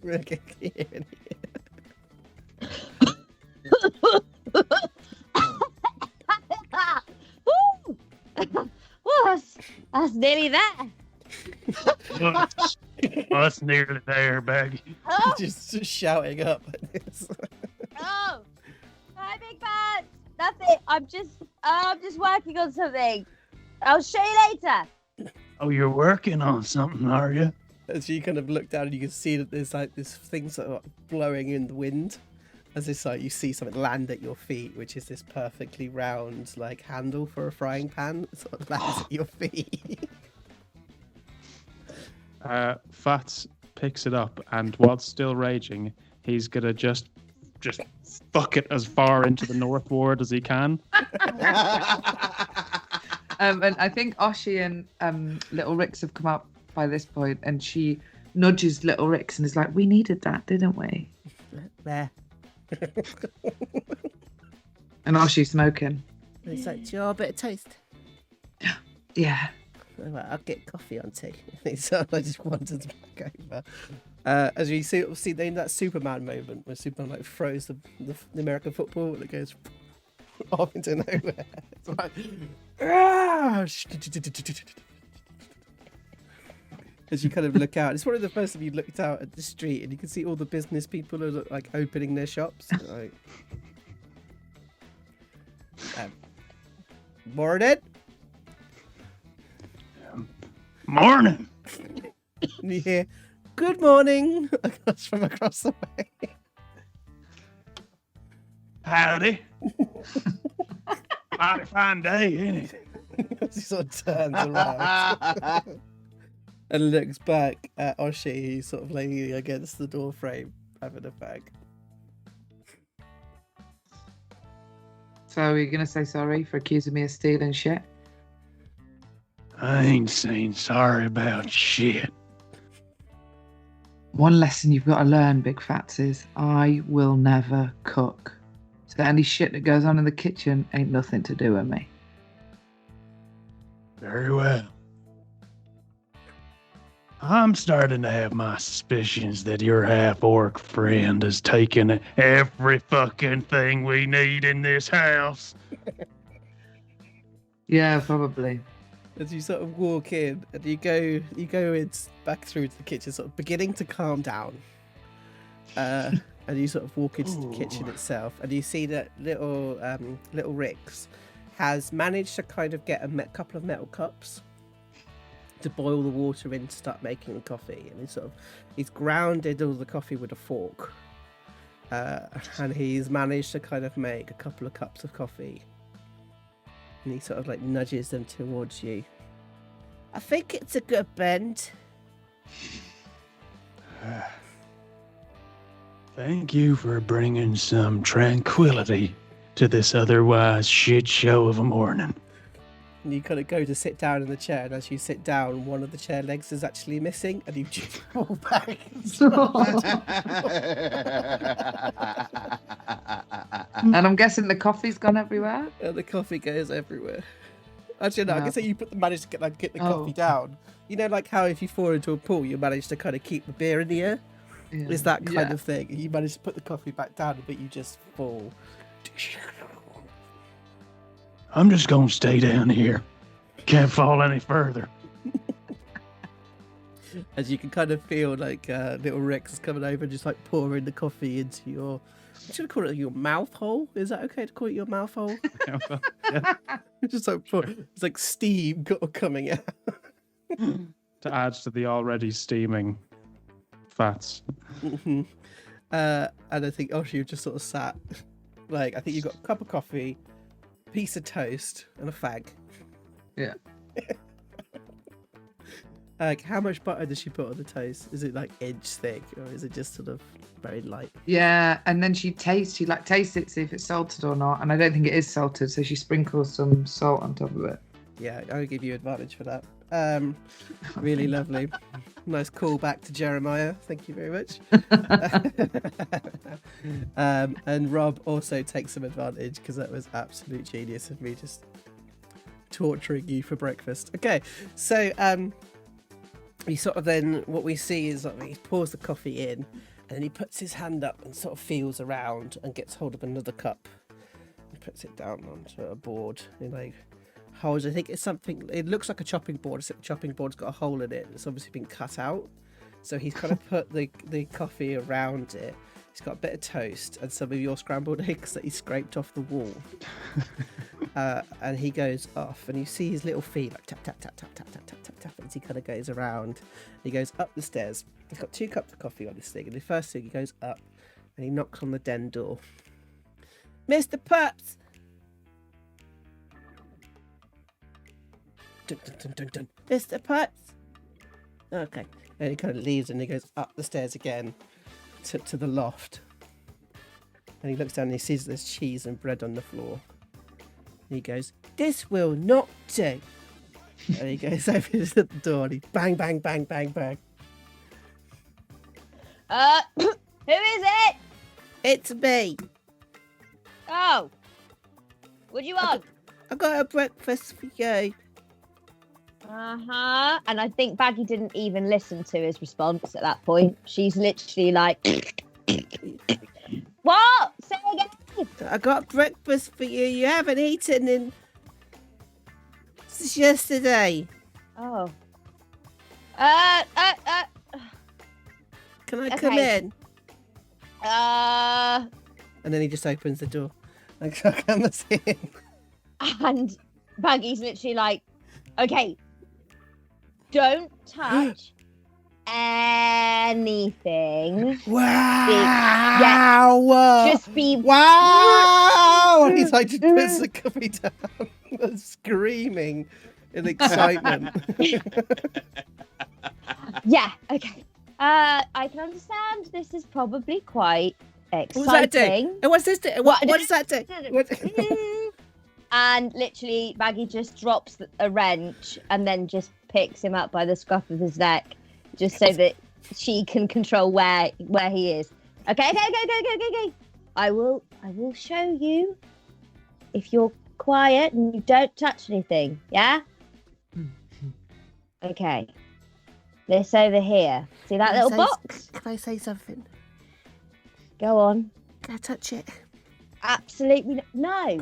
Do you want to stay in here or not? Okay. Whew. So I've been making some things.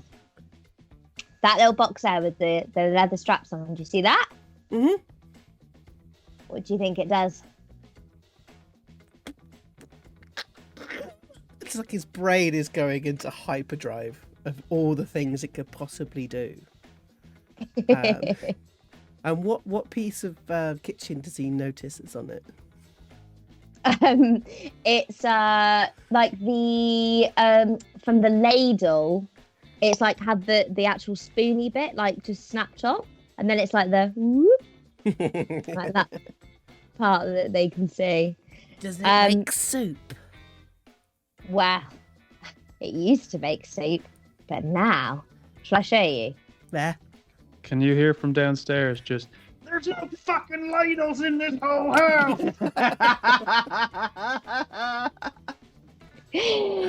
And Baggi puts it on and is like, okay, stand back. Ready? And she's really excited actually to show someone else this, I think. And presses the button and it goes.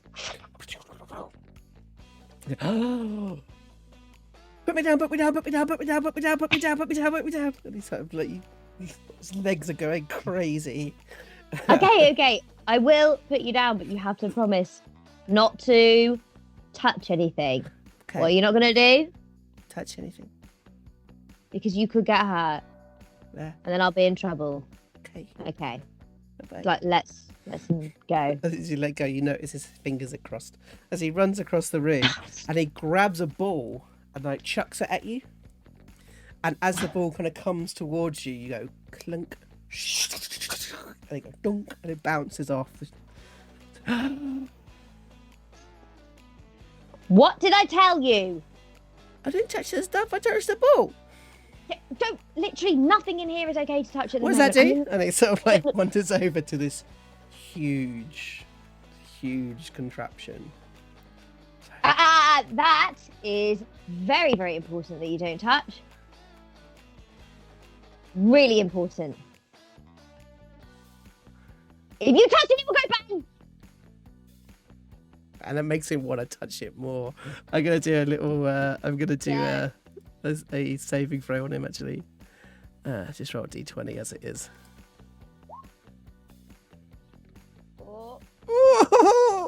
It seems like his finger comes across and he goes to press the big red button and you just about get there in time to sort of move his hand away. What does it do? Well, hopefully I can show you later. What did he show me later? Show me now. Because it isn't ready yet. It's still really dangerous. There's a couple of things I need to work out. Then, when it's ready... ready? I What's can that do? show And you. he walks over to this box. Like, what's that? What's that? What's this? What's this? What's that? And Baggy's just like, oh, what's that, Oshi?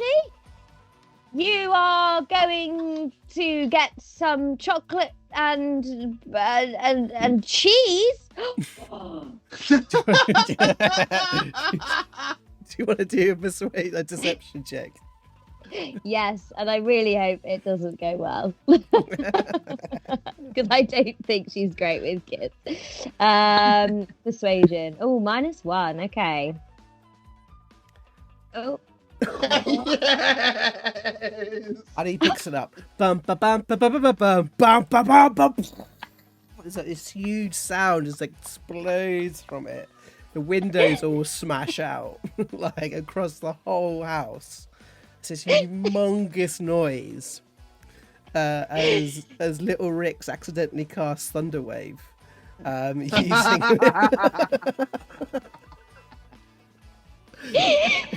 And then just everybody in the whole house is like, ping. You can guys look up. I think Oshi, you can see Big Phatts shouting, and you can read. I think Baggi, you're looking down at little Rix, who's completely unaffected by it, but you're there like ping. Ah! Dun, dun, dun, dun, dun. Baggy just grabs it out of his hand. Zoe. What did I tell you? Get out now! Go! And he runs. He runs out and shuts the door. As you kind of like begin to put things back down. As you turn around and you look at your large contraption, as you see the cannon that you have built. And you've started etching a name on the side, but you haven't finished. As you go over and you get you pick up I think it's probably like one of the steak knives, and you start like chiseling with the steak knife onto one of the mixing bowls that you split to make the base end. Yeah, I'm imagining like spatulas, like pipes coming out of it, almost in all kind of different. It looks like a mess, like a beautiful mess, almost like patchwork, but with different materials and metals. And what name do you start chiseling in to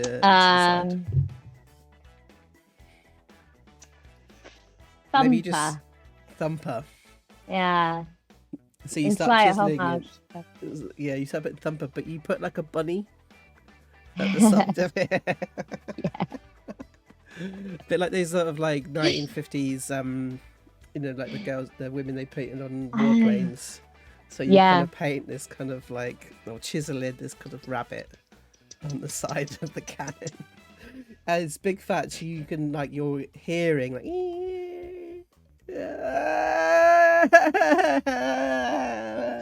as What happened? Little Rix runs in and sort of like, Kong, as he puts his head onto your leg. What happened? I touched the thing. I should have touched the thing, and I made the windows go bang bang. Sit down. Explain to me what happened.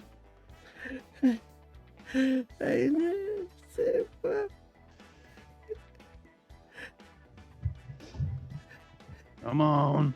You went upstairs. I went to see Miss Baggi. Yeah. And she had lots of cool toys. Toys. And She had one that makes like a fan, like, and then like another one which is like a box, and another one that sort of stands with like a tube on it. Okay. And then I touched one that had a thingy, and I turned it, and it went music, and then all the windows broke. And what were these toys made of? Stuff and things. Stuff from this house? I saw a ladle on the fan thing that she made. Right. Just like slam. Right. You stay here. As he goes thundering up the stairs. Oshi, house meeting now. Oshi just like put your ash into his coffee cup. As we hear you stomp up the stairs.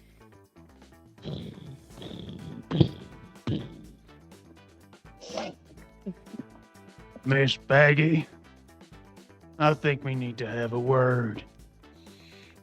Wait 1 minute. She shut the door again, if it hasn't blown off. And she's again just still tinkering.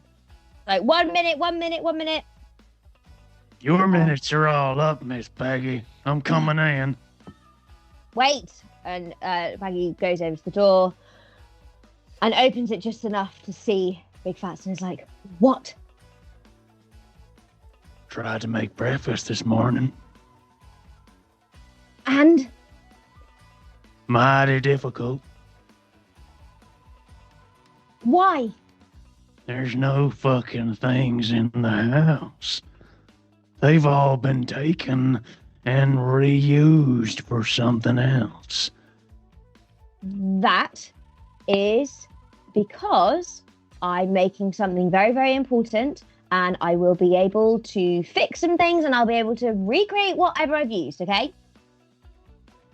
Should you take things from this house that is ours, I would find it acceptable for you to tell us before you take them and I throw fucking scrambled eggs at the wall. Didn't even think you would have scrambled eggs. House meeting now, downstairs. And I think No you minutes notice, left, Miss Baggi. And I think you notice that there's a wooden spoon. It's literally all it's doing is just holding a bun in. Like you like grab something and just sort of stuck it in. Phatts is going to reach across and just take that out of her hair. And I'll take this.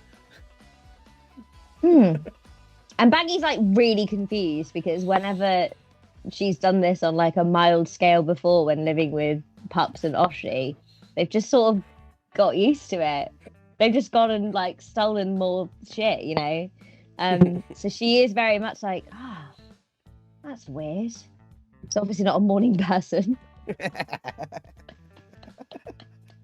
And then you sort of like, as you shut the door on him, you sort of no, coffee, and you sort of pick up the coffee. So I think the scene that we have is the kitchen table. I think Little Rix has cleaned around Oshi, because Oshi definitely didn't help cleaning. Big Phatts has also done the cleaning as well, because I think it's quite a house proud bot. And then the door opens and Oshi, Baggi comes in, sort of stands in the middle of the white clean kitchen, and just soot just sort of falls from her. And she puts her hand on the side, and this grease hand kind of goes down, and then she goes over to the table and sits down at the table.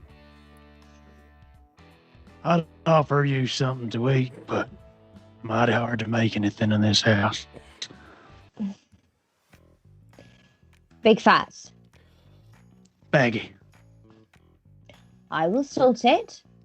Sometimes things are more important and they are going to end up being more useful than making scrambled eggs. Eating, huh? Not important, is it? You're the only ones that need to eat. So what's the problem, Big Phatts?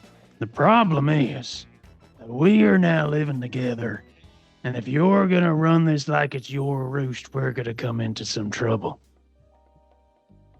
Ruse. Both of you just like.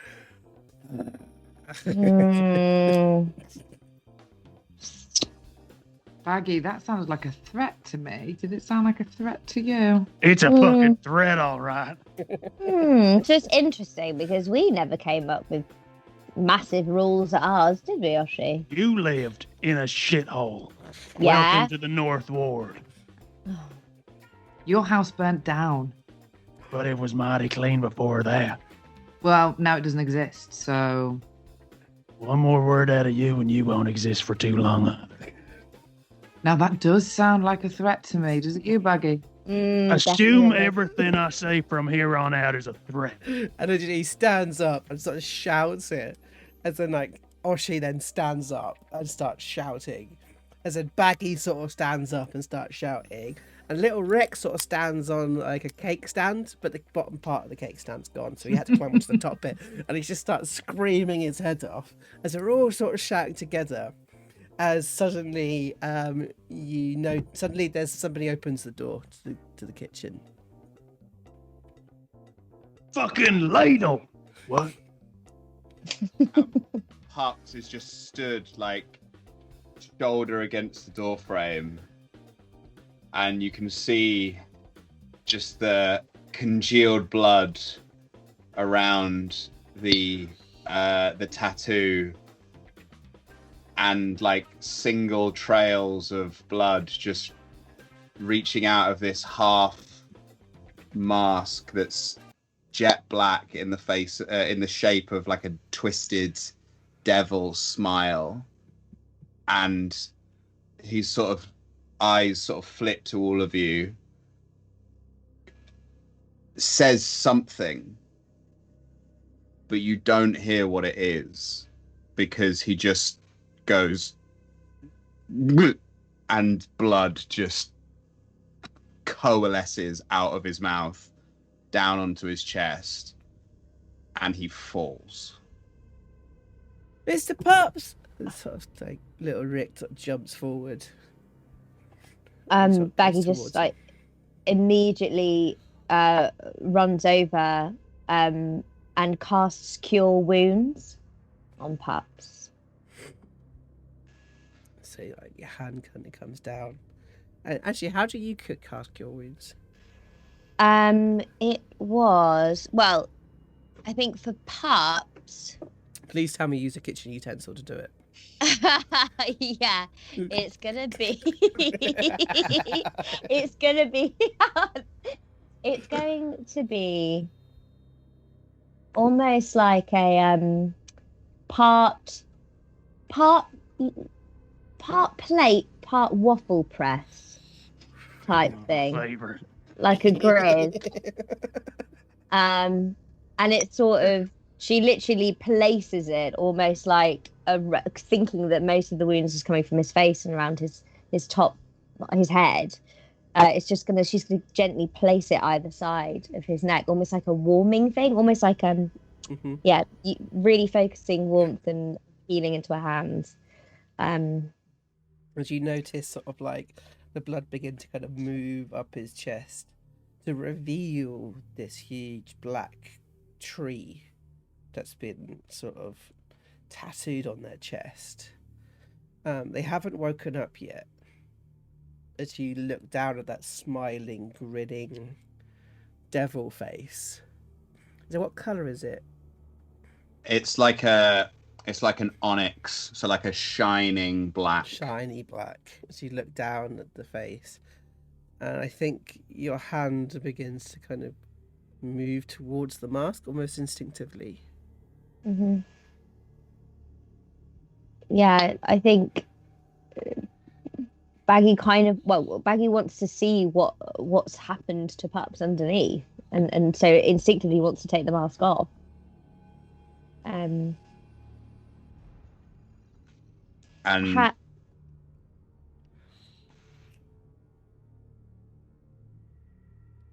go on. No, sorry, you go. As the hand comes close, nothing else on Pups moves except his hand.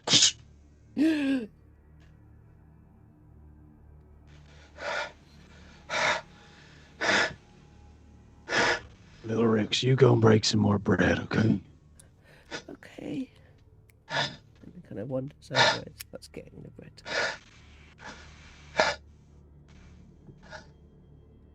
Pups?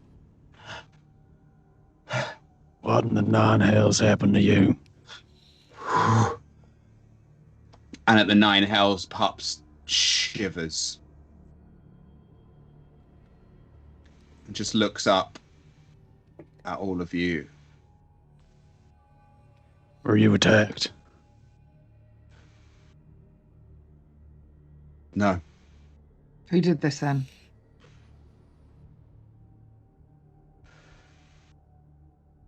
I did. Huh?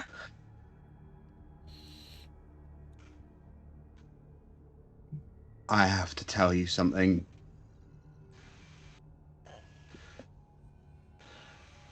Okay, tell us anything. We just want to know you're okay.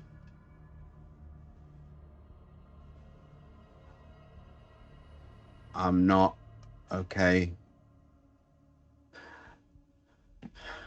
And neither are you. He points at Baggi. And neither are you. And he points at Oshi.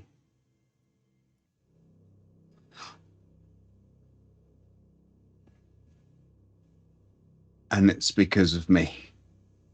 Pups, you're scaring me. What is it? If people are after us, it's fine. We can kill them. Yeah, Come exactly. on, get up, sit on a chair, have something to eat. And Phatts closes the front door that's been open. Pups gathers himself, sits up onto a stool, and is sort of half staring at people and half staring off into the ether.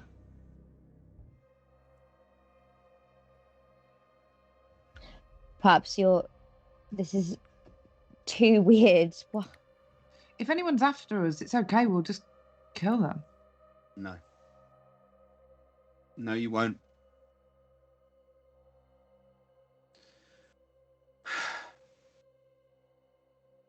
Do you remember that night that we escaped Castellantis? The school, yeah. Yeah. Yeah.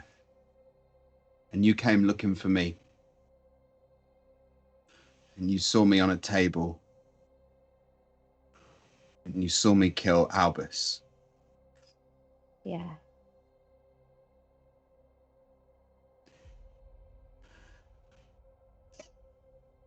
Before that happened, I don't know where I was. I wasn't in the room.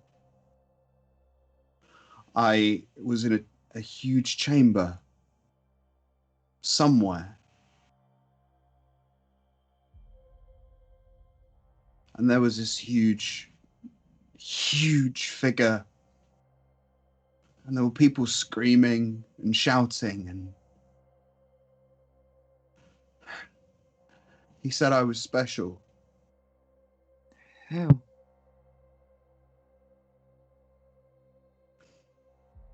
He never told me his name. But it was that statue that we saw in the warehouse. No, You, it couldn't have been him. a statue spoke to you. What?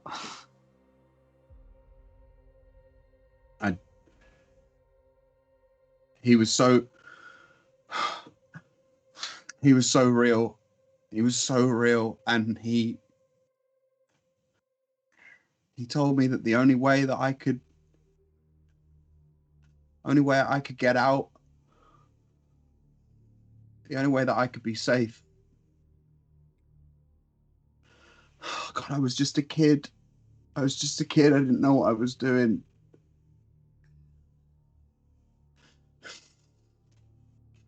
And Pups' hands are like flexing and opening and flexing and closing. He's like trying to. It's a small piece of blood like pours from under the mask and drips. It lands onto the table. Do not tell me you made a deal with him.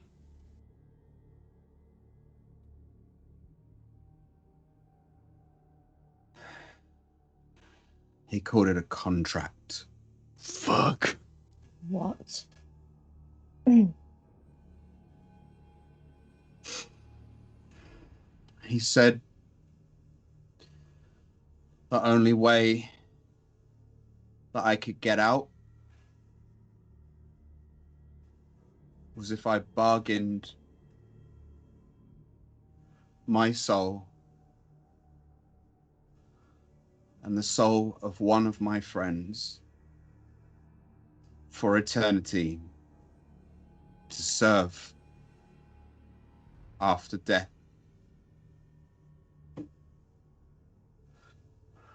And I didn't know what to do. Did you make that deal? I think Big Phatts, you think it's unusual that it would have been just the soul of themselves and one of their friends, because it seems as if you seem to know a lot about this. I think that in war, people often talk about wars starting because of devil's work. Yeah, exactly. So I think you think that saying one other soul doesn't sound right. What was the deal?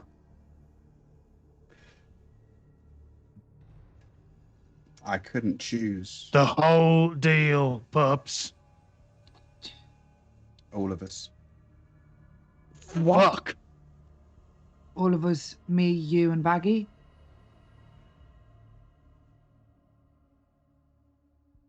And Tunk. As this plate falls from the side, as little Rex smashes it onto the side, as we fade to black.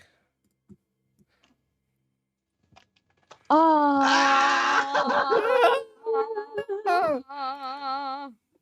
I couldn't believe it. Oh my god, they finally know. Fuck. This is going to change so much. Oh, Uh-oh. we're in trouble. Oh, spaghetti-os. Oh my word.